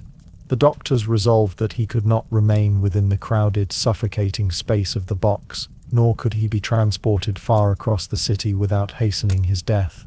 They determined instead to carry him to the nearest possible refuge. Across the street, on 10th Street, stood a simple boarding house, the Petersen House, its lamps still glowing in the night. Men quickly tore away the partitions of the box, enlarging the opening so that Lincoln's great height could be maneuvered out. His body was lifted gently by many hands, carried through the theatre, and into the damp spring air outside. The night had turned heavy and still. Crowds had begun to gather, spilling into the street, the confused murmur of voices punctuated by sudden cries of disbelief as word spread from one to another. The president had been shot. Soldiers forced a path through the throng, their bayonets glinting under the gas lamps. At the center of this confusion, the figure of Abraham Lincoln, unconscious and pale, was borne slowly, his long frame stretched awkwardly across the shoulders of men who struggled beneath the weight. Mary Todd Lincoln followed, near hysterical, her cries carrying above the noise of the crowd, while Tad Lincoln, still unaware, remained elsewhere in the city. The Petersen House received them with its modest rooms and narrow halls. The owner, William Petersen, a German tailor, was startled awake by the sudden intrusion, but yielded without hesitation. Lincoln was carried into a small back bedroom on the first floor, too narrow for his full height. The soldiers had to lay him diagonally across the bed, his legs dangling awkwardly over the side, until someone found another piece of furniture to support them. The wallpaper, floral and ordinary, bore silent witness as the most powerful man in the nation was set down to die in a room meant for boarders of passing means. The vigil began almost immediately. Physicians set to work, probing the wound, releasing pressure with delicate instruments, trying what little could be done to ease his breathing. Their task was not to save him, already they understood that was impossible, but to prolong his life until its natural end, to grant him dignity in the passage. They applied mustard plasters, they adjusted his position to ease the labored motion of his chest, they checked the flutter of his pulse again and again. Each hour marked a steady decline. Around the bed, the room filled with a rotating company of officials, friends and family. Cabinet members arrived in hushed tones, their faces drawn with shock. Secretary of War Edwin Stanton, stern and resolute, quickly asserted control, transforming the boarding house into a seat of government in crisis. He issued orders, dispatched riders, demanded reports, and interrogated witnesses, all while keeping one eye fixed on the figure lying insensate on the bed. "Now he belongs to the ages," Stanton would later say, but in these hours his voice was clipped, his demeanor iron, as if willpower alone could hold the crumbling structure of the republic intact until morning. Mary Todd Lincoln drifted in and out of the room, her grief so raw that she could not bear to remain. Her sobs reverberated through the halls, her cries of "my dear husband" echoing in the ears of those present. At times she had to be led away, her collapse as complete as the nation's. Others filled the silence. Senators, officers, clerks, all gathered in the small parlor outside, waiting, whispering, watching the slow erosion of life. The night was long. Lamps burned low, their oil nearly spent, casting flickering shadows across the pale form on the bed. Outside, the crowd thickened in the street, their murmurs blending with the occasional clip of hooves as messengers raced away. Across the city, bells had not yet tolled, but rumors coursed like wildfire. The president shot, the Capitol under attack, the Union unraveling even as the war itself had only just ended. Inside the Petersen House, the rhythm of breath and pulse dictated the passage of time. Each shallow inhalation, each faltering heartbeat, was noted by the physicians, who bent close in the dim light. At times it seemed he lingered, his body stubborn in its endurance, as though unwilling to abandon its post. At other times the silence between breaths stretched long, and those around the bed leaned in, uncertain if the end had come. The small bedroom became a chamber of history, its wallpaper and narrow bedstead transformed into relics by the weight of the moment. Men who had guided armies, drafted laws, and shaped policy stood in hushed stillness, reduced to spectators of mortality. No oratory could alter it, no legislation could forestall it.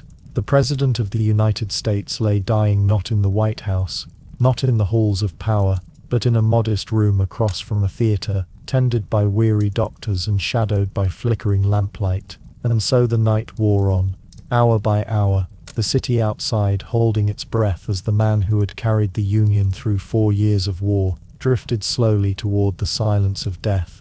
The hours of April 14th slipped quietly into April 15th, yet within the Petersen House time seemed to stand still. The clocks ticked, but their rhythm felt heavy and unnatural, marking moments that stretched endlessly between ragged breaths and whispered consultations. Abraham Lincoln lay motionless, his tall body angled awkwardly across the modest bed, his head supported by pillows, his breathing shallow and irregular.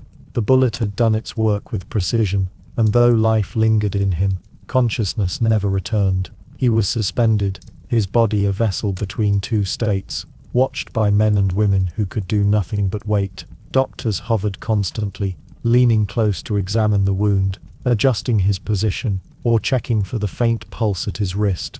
They knew the outcome, but not the hour, and this uncertainty cast a pall over everything.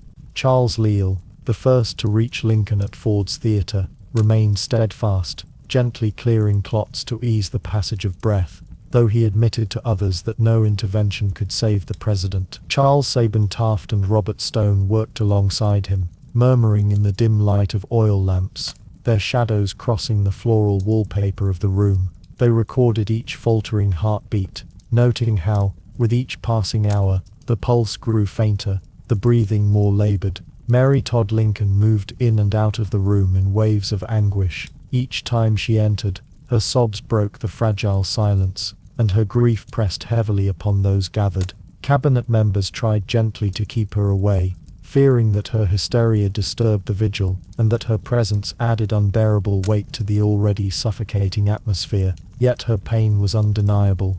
the collapse of her life unfolding as tangibly as the nation's grief. Outside the small room, the hallways and parlor filled with the figures of power, their faces somber, their voices subdued. Secretary of War Edwin Stanton established himself in a nearby chamber, issuing orders with clipped urgency, dispatching couriers across the city, and interrogating anyone who might hold knowledge of Booth or his accomplices. It was Stanton who transformed the Petersen House into an impromptu headquarters, balancing the vigil of death with the practical necessity of governing amid crisis. Secretary of the Navy Gideon Welles sat quietly, his diary later capturing the stillness of those hours. Vice President Andrew Johnson remained away, under guard, uncertain of his own fate, after news spread that the conspiracy had targeted multiple leaders. The mood was one of suspension. No one dared raise their voice. Even the scraping of chairs across the wooden floor seemed an intrusion. Men who had spent their lives immersed in politics and debate found themselves rendered silent, their authority meaningless in the face of the slow decline unfolding before them. In the corner of the room, Lincoln's eldest son, Robert Todd Lincoln, stood in solemn silence, his face fixed in grief yet stoic in bearing. He held vigil beside his father, his stillness broken only by the occasional bow of his head.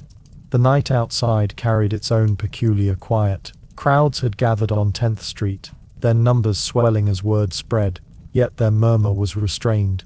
Soldiers held them back, bayonets gleaming in the lamplight, as Washington seemed to shiver under the news. The war was won, but now the president lay dying, and whispers spread that the assassination was only the beginning, that Confederate sympathizers might descend upon the Capitol in a wider plot. Fear hung in the air alongside grief, a heavy mixture that made even the still night seem taut with unease.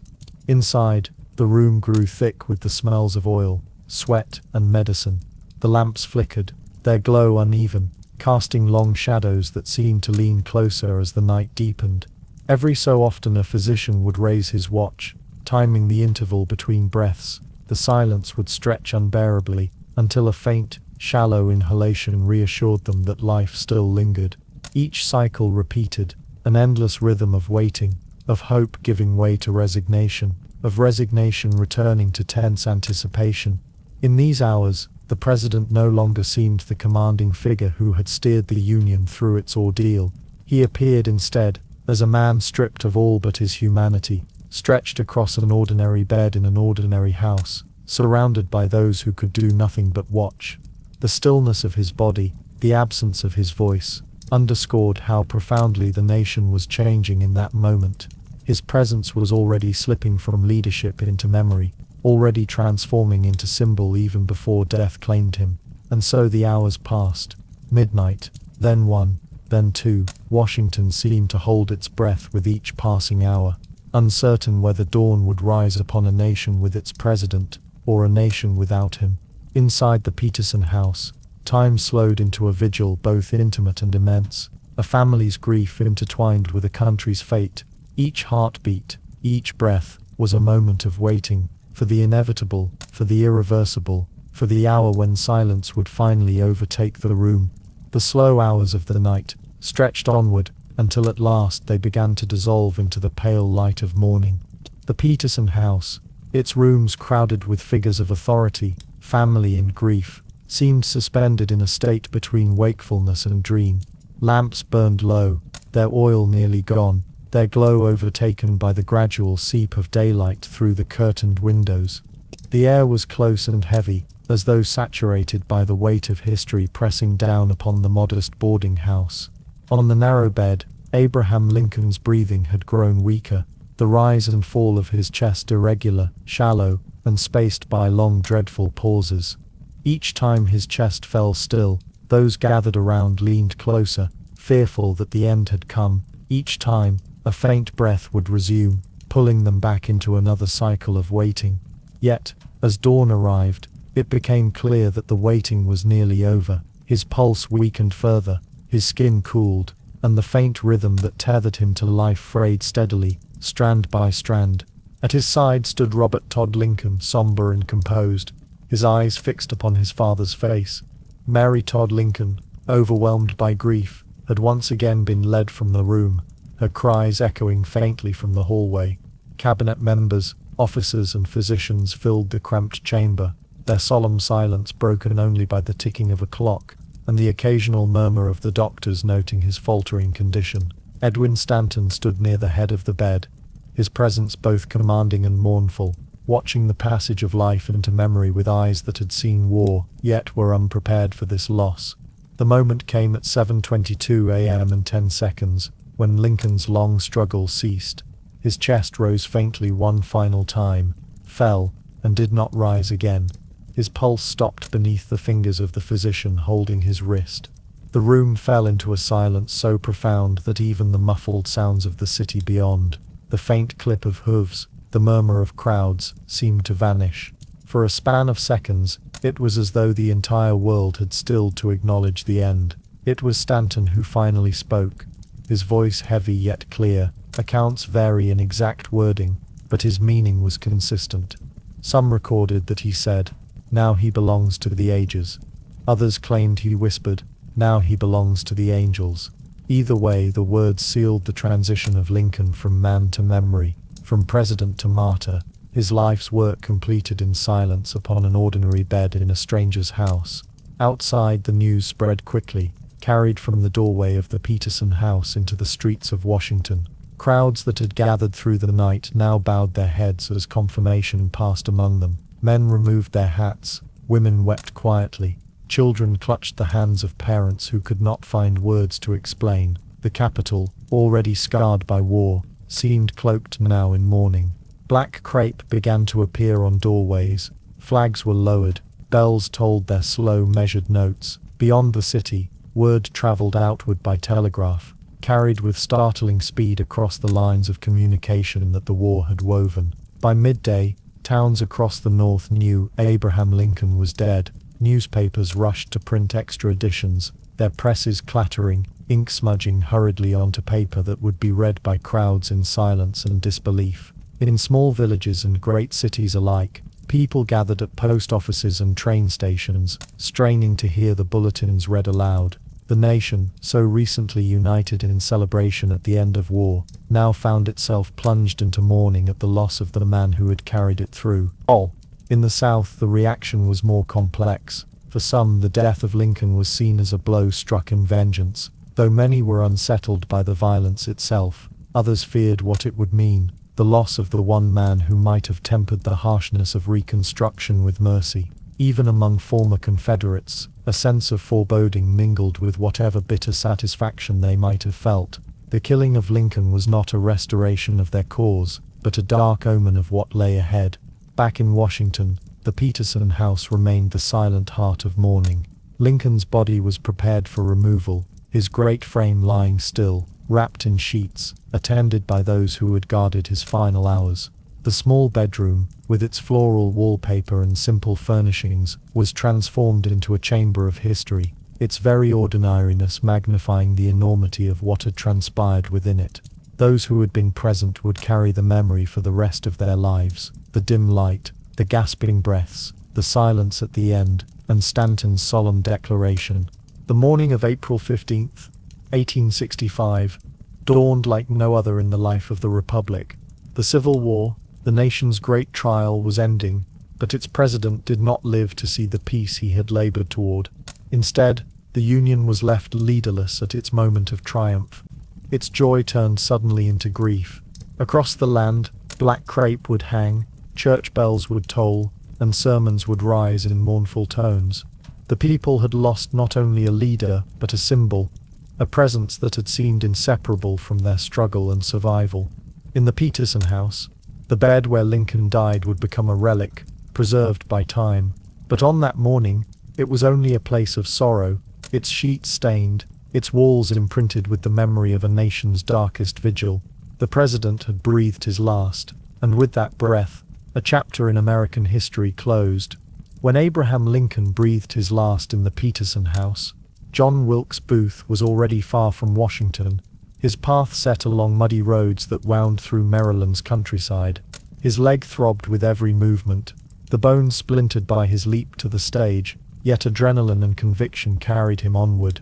He believed, at least in those first hours, that he had struck a decisive blow for the South, that he would be remembered as a hero in Virginia, perhaps as a liberator among the defeated Confederacy.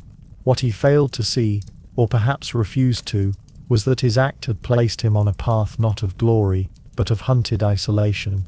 The manhunt began almost immediately, directed with grim determination by Secretary of War Edwin Stanton. He moved quickly to establish order out of the chaos of the assassination night, deploying cavalry patrols, issuing proclamations, and mobilizing the resources of the War Department, with the same intensity that had marked his direction of the Union war effort.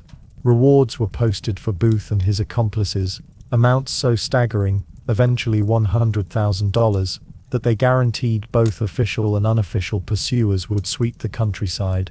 Booth's first stop after fleeing the city was the Maryland countryside home of Dr. Samuel Mudd, a physician whose name would forever be tied to that night.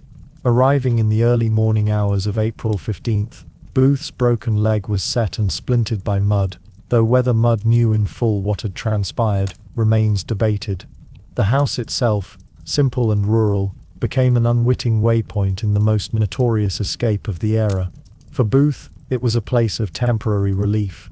For history, it became a symbol of complicity, whether intended or not. From there, Booth and his companion David Herold wound their way southward through Maryland's back roads, using the cover of night and the assistance of Confederate sympathizers. Marshes, rivers, and farm lanes marked their passage. They moved slowly, Booth's injury forcing frequent stops, his body weakened even as his mind oscillated between feverish conviction and the creeping dread of failure. His once proud self-image, the actor accustomed to applause and admiration, was now reduced to furtive movements through shadowed thickets and whispers in barn lofts. The search parties fanned outward with systematic persistence. Union cavalry scoured every possible route south, interrogating locals, raiding homes, and spreading news of Booth's crime. Telegraph lines hummed with updates, and by the time Booth crossed the Potomac into Virginia, he was the most wanted man in America. Yet despite the scale of the manhunt, his knowledge of secret Confederate networks allowed him to evade capture longer than most had expected. Safe houses opened to him, not always willingly, but often out of lingering loyalty to the lost cause. For nearly 12 days, Booth's life was reduced to a series of hideouts and escapes. He lay in pine thickets, concealed by brush and guarded by sympathizers. He crossed rivers in small boats under cover of darkness, the sound of oars echoing in his ears as he strained against the current. He hobbled along with the aid of crutches, or leaned heavily on Herold as his strength waned. The marshes of Maryland and the fields of Virginia became his stage, though no audience watched but the patrols closing in. Back in Washington, newspapers chronicled the pursuit with breathless updates. Woodcuts of Booth's face, once familiar from playbills, now appeared as likenesses of a fugitive. The press portrayed him not as a martyr but as a coward, limping through swamps, dependent on the kindness of farmers, unable to face the consequences of his act. His fame as an actor dissolved into infamy, as his image hardened into that of a villain. The countryside itself seemed to conspire against him. Spring rains soaked the fields, the air damp and heavy, the ground turning to mire beneath hooves and boots. Nights were cold, mornings raw with mist rising from the Potomac and Rappahannock. Booth, once accustomed to the comforts of city and stage, found himself sleeping on damp earth, his body racked with pain, his mind unmoored. Yet he persisted, convinced still that history would absolve him, that the South might rally to his side if only he could hold out long enough to reach sympathetic arms. The Union cavalry did not relent. Stanton demanded constant reports, his fury at Booth's escape evident in the speed and scale of the search. Rewards drew informants forward, men eager to trade knowledge of Booth's whereabouts for the promise of gold. Each day tightened the noose. Each farm he visited became another trail to be followed, another witness to be questioned, another step closer to his inevitable end. By late April, Booth's condition had deteriorated. His leg remained swollen and infected, despite Dr. Mudd's treatment. His energy was spent, his movements slow, his sense of triumph eroded into desperation. He and Harold found their way at last to the Virginia farm of Richard Garrett, where they sought shelter in a tobacco barn. Here the fugitives' journey reached its conclusion, though Booth could not yet see the inevitability of it.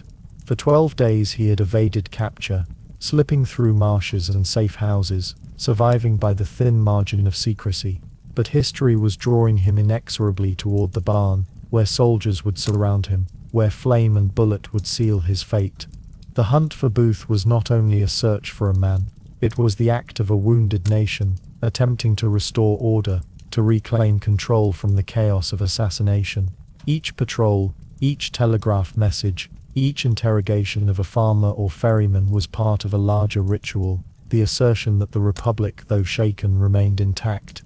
Booth's flight was dramatic, but it was never destined to succeed. The nation he had sought to fracture would not permit him to vanish into its marshes and shadows. The final stage of John Wilkes Booth's escape unfolded at a quiet farm in Caroline County, Virginia, a modest homestead belonging to Richard Garrett. The farm itself was like many in the region, fields spread across the land, a few outbuildings, a tobacco barn, and the farmhouse itself, all shaded by spring trees whose leaves were just beginning to thicken with April's growth. It was here that Booth and his companion David Harold, exhausted from days of wandering and weakened by hunger, injury and fear, sought refuge on April 24, 1865. The Garrett family was cautious, but not immediately suspicious. Booth presented himself under an alias, claiming he was a Confederate soldier returning home, still loyal to the cause though the Confederacy had already collapsed with Robert A. Lee's surrender at Appomattox, nearly 2 weeks earlier. The Garretts extended temporary hospitality, allowing him rest and food, though their uncertainty grew with each passing day as Booth's behavior and physical condition betrayed him. His leg remained swollen and painful, his movements labored, and his mood veered between nervous agitation and defiant pride. Meanwhile, Union cavalry were drawing ever closer. Colonel Everton Conger and Lieutenant Edward Dufferty led detachments of the 16th New York Cavalry, acting on intelligence that traced Booth's route southward. Rewards of extraordinary sums sharpened their resolve. On the night of April 25th, into the early morning of April 26th, they arrived at the Garrett farm, surrounding it quietly in the pre-dawn hours. Booth and Harold had slept in the tobacco barn that night, having been denied lodging in the farmhouse after the Garretts, increasingly suspicious, decided to confine them outside. The barn itself was simple, a wooden structure with slats that let in thin strips of moonlight, the air thick with the lingering scent of dried tobacco leaves. For Booth, it was a refuge, but also a cage, a final resting place he had unknowingly entered. The cavalrymen moved swiftly, encircling the barn and cutting off any escape. They demanded surrender, shouting through the darkness. Harold, perhaps realizing the futility of resistance, chose life over loyalty and stepped out to give himself up. Booth, however, refused. From within the barn he declared his intention to fight, to die rather than be captured. His voice, once trained for the stage, carried out through the slats, defiant but weary, echoing across the quiet farm. The soldiers hesitated, not wishing to storm the barn directly. To flush him out, they set the structure ablaze.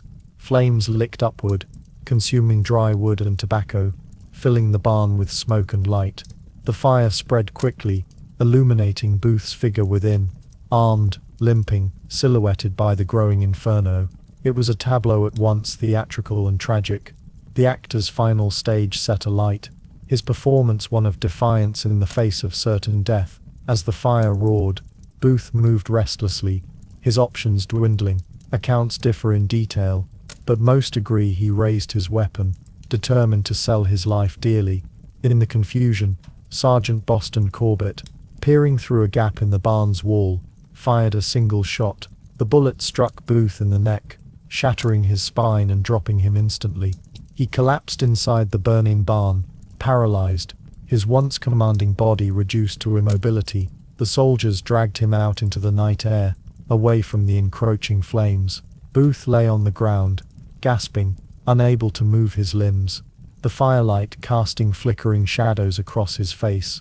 His words were faint, some accounts claiming he muttered pleas or lamentations, others insisting he expressed regret not for killing Lincoln, but for the manner of his own downfall. What is certain is that he lingered only a few hours before death took him. Booth's end at Garrett's farm closed a 12-day manhunt that had stretched across 2 states and consumed the attention of a grieving nation. His death was at once inevitable and anticlimactic, the fiery confrontation reduced to a single bullet, and the extinguishing of a man who had sought to alter the course of history through murder. Instead, his act only deepened the North's resolve and cast the South into greater suspicion and ruin. The Garrett farm itself remained quiet after the cavalry departed, its barn reduced to charred remains, its fields once more absorbing the rhythms of rural life. Yet for those who lived there, the memory of that night lingered, flames against the sky, soldiers in the dark, and a dying man pulled from the fire. For the nation, Booth's death was a punctuation mark, the close of the chase, though not the end of grief or turmoil. The burning barn became one of the most enduring images of Booth's downfall, an actor consumed by fire, his rebellion collapsing into smoke and ashes. In that quiet Virginia field, the assassin's final performance ended, not with applause but with silence, broken only by the crackle of fire and the breathing of men who had pursued him through the marshes and woods. The news of Abraham Lincoln's death moved outward from Washington with the speed of the telegraph, carried along the great networks of wire that had spread across the Union during the war. Messages tapped out from city to city, each new relay expanding the circle of grief, until the entire nation seemed to pause in stunned silence. By dawn on April 15, 1865, as Lincoln's body lay still in the Petersen House, the first newspaper headlines were already being set in type. By midday, church bells tolled in countless towns, and the rhythm of ordinary life faltered beneath a shroud of mourning. The weeks that followed were unlike anything the country had ever seen. The death of presidents was not unprecedented. William Henry Harrison had died in 1841, Zachary Taylor in 1850, but neither had been felled by violence in office. Lincoln's assassination was something darker, something that seemed to rob the fragile victory of its promise. A nation that had endured 4 years of war now found itself bound not by triumph, but by the solemn unity of grief. In Washington, the capital city itself was transformed into a place of ritual. Black crepe hung from government buildings, draped over the White House and the Capitol dome. Streets once muddy with the passage of wagons and soldiers became thoroughfares of mourning. People gathered outside the executive mansion, silent crowds stretching far, listening for any news of the funeral arrangements. For days, an unnatural stillness hung over the city. Even the sounds of traffic, of horses and carts, seemed subdued, as though muted by the weight of grief. Lincoln's body was carried to the East Room of the White House, where it lay in state amid heavy drapery and the dim glow of chandeliers. The room, usually a site for receptions and celebration, became a chamber of death. Thousands filed past to look upon his face, now set in the stillness of eternity. Soldiers, clerks, widows, freedmen and children all came, their footsteps muffled on the carpets, their whispers hushed by the reverence of the scene. From Washington, the funeral procession extended outward across the land in one of the most extraordinary journeys of national mourning ever attempted. The decision was made to return Lincoln's body to Springfield, Illinois, his home by train, a symbolic reverse of the journey he had made 4 years earlier to assume the presidency. The funeral train departed Washington on April 21st, its black draped cars moving slowly northward and westward, retracing the path of the Union itself. At each stop, vast crowds gathered. In Baltimore, Philadelphia, New York, Albany, Cleveland, Columbus, Chicago, and countless smaller towns, the spectacle repeated itself. The coffin was carried into city halls, state capitals, and churches, where mourners streamed by in ceaseless lines. In New York City, more than 100,000 people filed past in a single day, their faces marked by tears or solemn resignation. The streets were lined with black bunting, shop windows covered in veils of mourning, even the ships in the harbor flying their flags at half-mast. The funeral processions within these cities were immense, often stretching for miles, composed of soldiers, civic groups, musicians, clergy and delegations of freed African Americans who walked with heads held high, mourning the man who had signed the Emancipation Proclamation. Bands played slow, solemn dirges, drums beat a muted cadence, and the muffled hoofbeats of horses echoed against cobblestones. In every city, silence seemed to fall as the coffin passed, broken only by the occasional sob or whispered prayer. The train itself became a moving shrine. Its route was carefully chosen to pass through major population centers, ensuring that as many Americans as possible could take part in the mourning. At night, in the countryside, farm families stood silently along the tracks, holding lanterns as the train rolled past, the glow of firelight casting long shadows across fields and barns. In towns too small for the coffin to be displayed, people still gathered at the station, hats in hand, to see the black-draped cars glide slowly by. The sight of that train, its engine festooned with crepe, its cars somber and heavy, burned itself into the memory of a generation. Springfield, Illinois, at last received its most famous citizen on May 3rd. The small city swelled with visitors, its streets overwhelmed by the sheer scale of those who had come to witness the final act of the funeral journey. The procession wound through the streets to Oak Ridge Cemetery, where Lincoln was laid to rest. The coffin was placed in a temporary receiving vault, later to be moved to the grand tomb that would rise in his honor. Across the nation, rituals of mourning unfolded, even in places far from the funeral train's path. Churches draped their pulpits in black, towns held memorial services, and communities paused in collective grief. The death touched not only the Union states, but also those in the defeated Confederacy, though there the responses were more complex. Some Southerners privately expressed relief, even satisfaction, but many recognized that the assassination would bring harsher terms of Reconstruction and deeper mistrust between North and South. In the wider world, Lincoln's death resonated as well. In Europe, newspapers reported it with shock, and public figures in Britain and France offered condolences. The assassination of a head of state was rare, and Lincoln's reputation abroad as the preserver of the Union and the emancipator of slaves lent his death a significance that extended beyond American shores. The weeks of mourning did not erase the divisions of the war, but they created a moment of shared experience. For the first time in years, the people of the Union were united not by battle, not by politics, but by sorrow.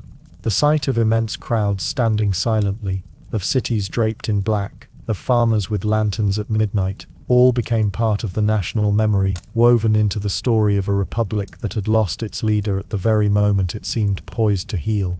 The funeral train departed Washington, D.C., on the morning of April 21, 1865, under a sky that seemed appropriately heavy with spring clouds. The black-draped cars rolled slowly out of the Capitol, leaving behind the government buildings hung with mourning crepe and the hushed streets that had witnessed so many days of war. What began in Washington would end in Springfield, Illinois, but the path between was deliberately chosen to trace the reverse of Lincoln's triumphal journey to the presidency 4 years earlier.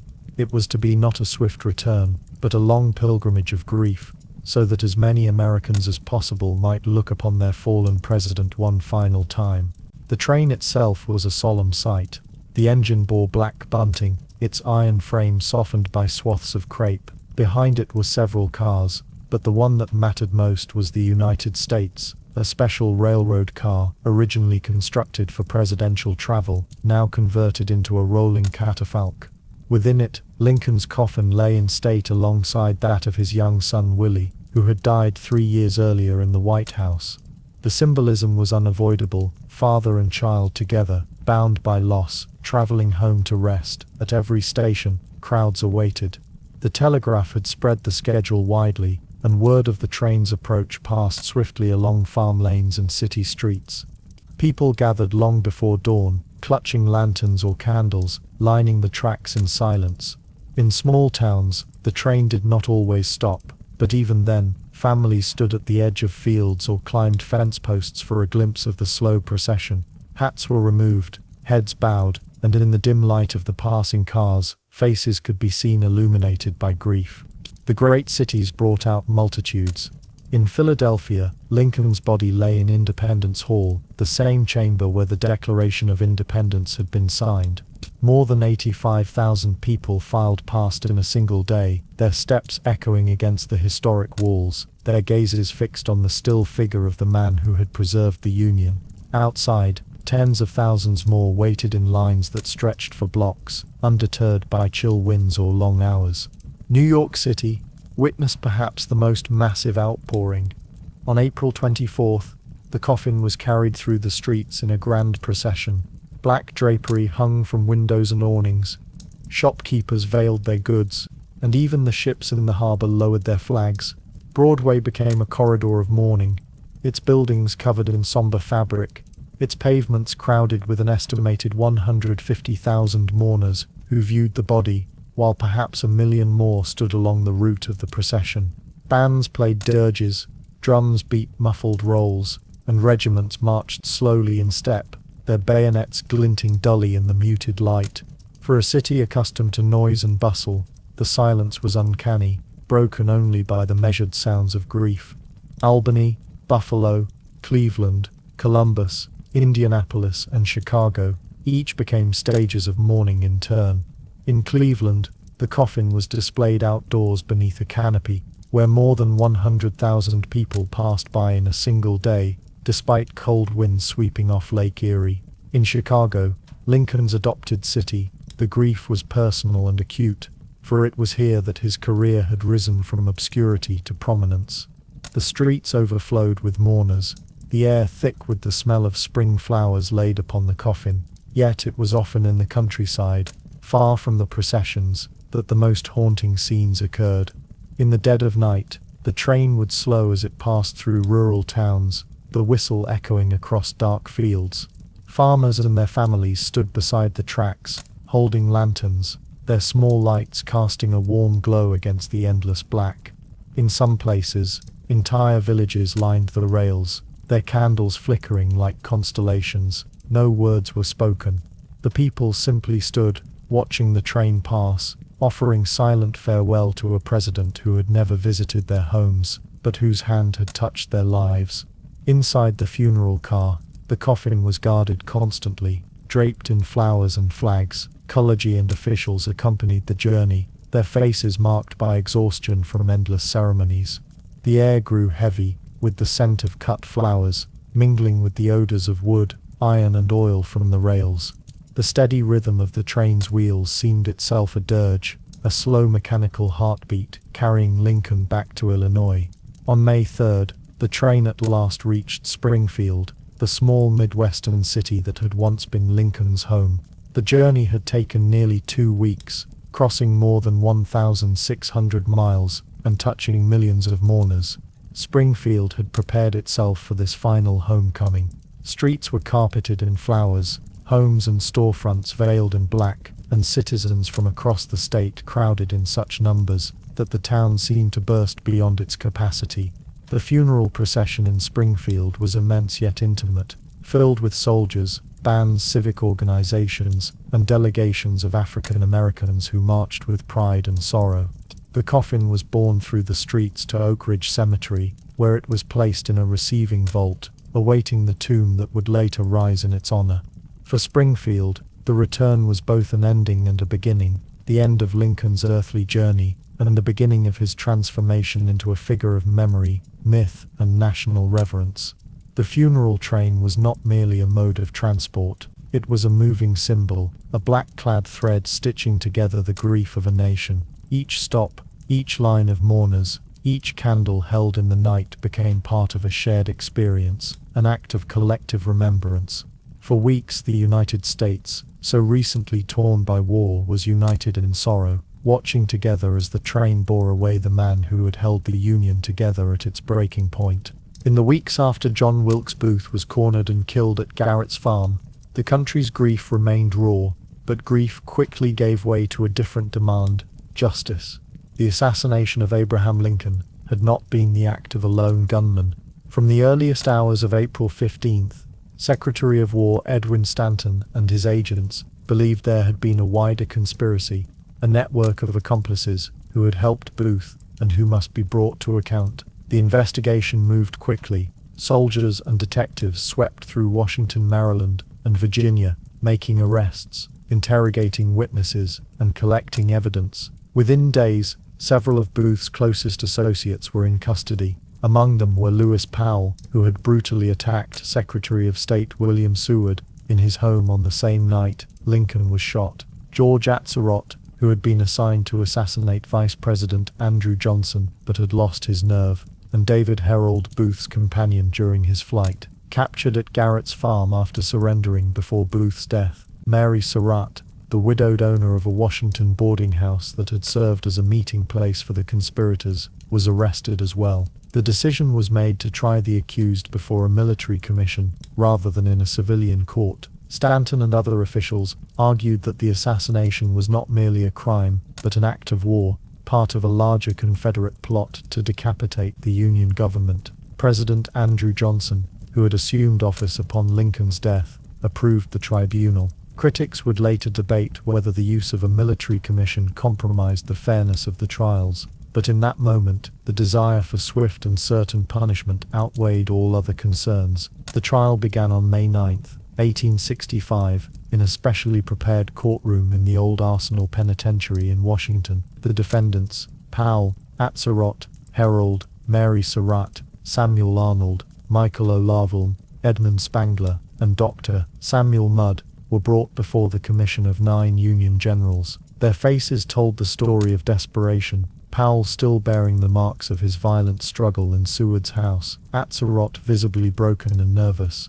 Herold fearful, Mary Surratt outwardly composed but shadowed by dread. The proceedings stretched through June, with testimony from dozens of witnesses. The government presented evidence of meetings at Surratt's boarding house, of Booth's shifting plans from kidnapping to murder, and of the roles each defendant had played in the conspiracy. Powell's attack on Seward was recounted in harrowing detail: his entrance into the sick room, the slash of a knife, the cries of the secretary's family. Atzerodt's cowardice, his failure to carry out his part of the plan, was described alongside his drunken ramblings that betrayed foreknowledge of the scheme. Herold's close companionship with Booth during the escape placed him firmly within the conspiracy's orbit. Mary Surratt's case proved the most controversial. The government argued that her boarding house had been the headquarters of the plot, and that she had actively assisted Booth by providing weapons and aid. Witnesses placed her in direct contact with the conspirators. Her defense insisted that she was ignorant of Booth's true intentions, that she was guilty only of running a household where men of questionable loyalty gathered.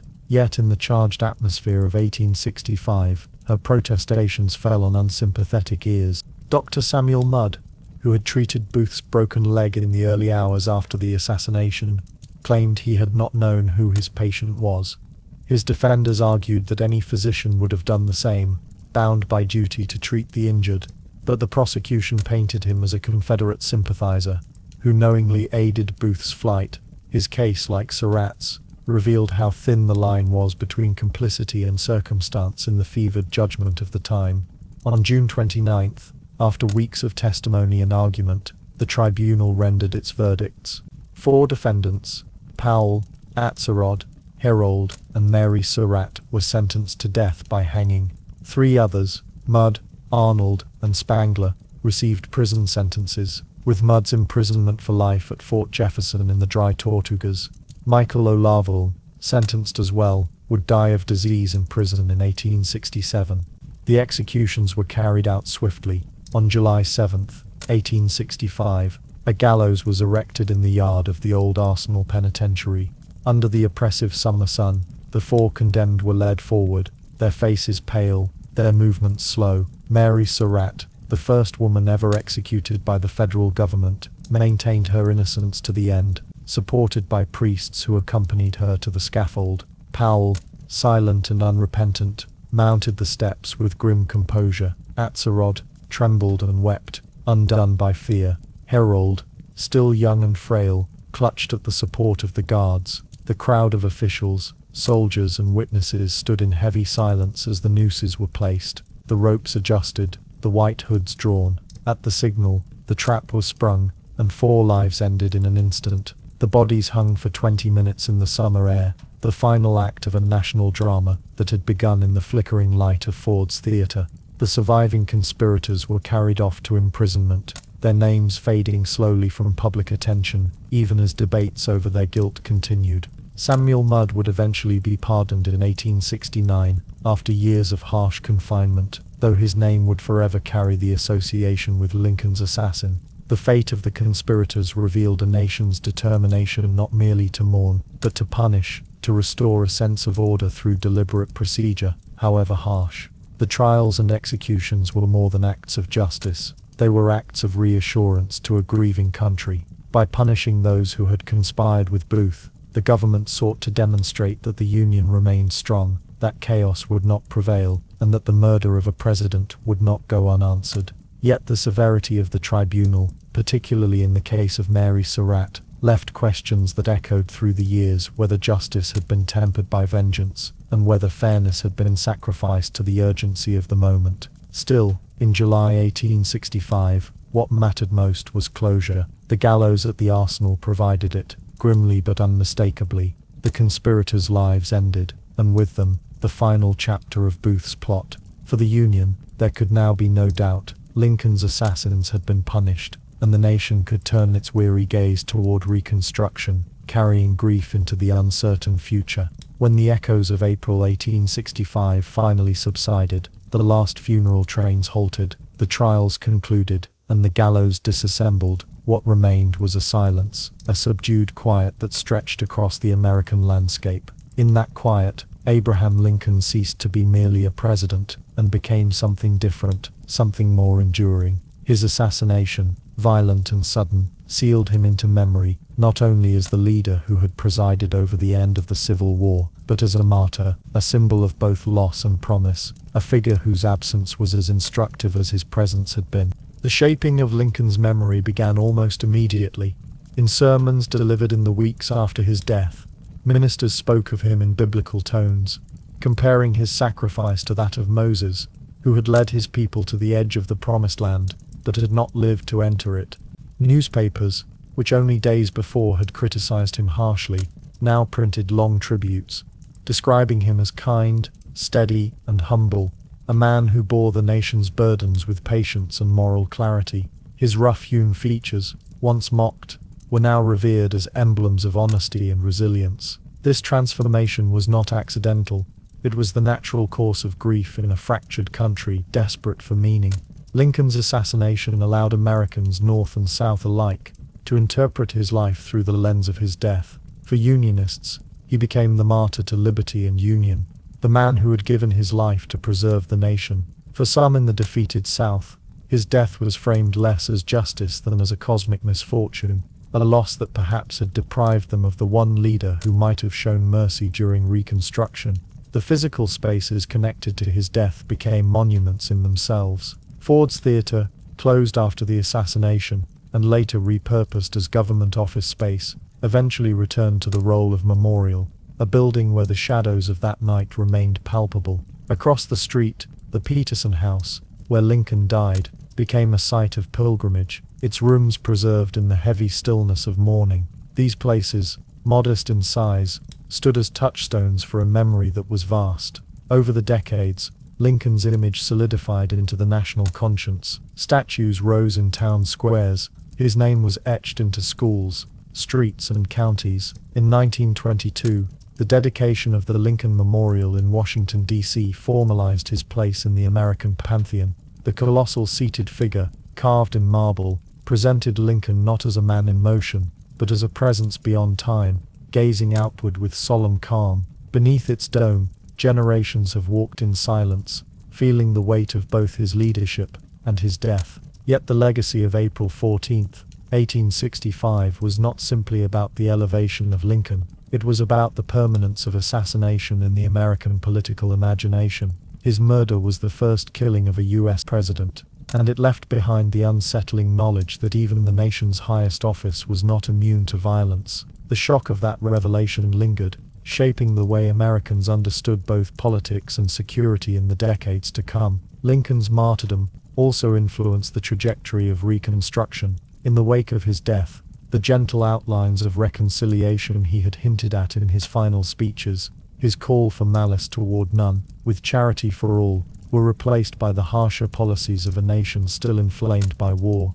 Andrew Johnson, his successor, lacked both Lincoln's authority and his political instincts, and the path of Reconstruction grew contentious and unstable. Historians have long speculated whether Lincoln might have guided the post-war years differently, with greater wisdom or patience, but his death left only conjecture, a gap in history that could never be filled. And so Lincoln lived on most fully in memory rather than policy. Children learned of his honesty in simple stories. Adults remembered his steady leadership in darker years, and entire communities mourned the idea of what might have been had he lived. The figure of Lincoln, half man and half myth, took root in the American imagination as both saint and statesman, ordinary and extraordinary at once. His legacy became a mirror in which each generation saw what it most needed: strength in war, compassion in peace, or moral clarity in times of confusion. The quiet of April 1865, muddy streets, gaslit rooms, the hushed weeping of a city in shock, never entirely passed away. It became part of the background of American history, the shadow at the edge of triumph, a reminder that even moments of victory can be pierced by loss. The Civil War had ended, the Union preserved, slavery abolished, yet the president who had steered the nation through its darkest hour was gone, leaving silence where his voice might have been. More than a century and a half later, that silence remains palpable. Standing at Lincoln's tomb in Springfield, Illinois, or beneath the towering marble of his memorial in Washington, one can sense not only the presence of a man, but also the enduring weight of his absence. His assassination froze him in time, transforming him into a perpetual figure of mourning and aspiration, a leader who belongs as much to memory as to history. And so, in the long quiet after the gunshot, Lincoln became eternal. His death was not simply an ending, but a beginning of remembrance, a passage from flesh into symbol. The shadow of April 14th stretched forward, not only across Reconstruction, but across all the years to follow, marking forever the truth that the fate of nations can turn, in a single instant, upon the fall of silence after a single shot.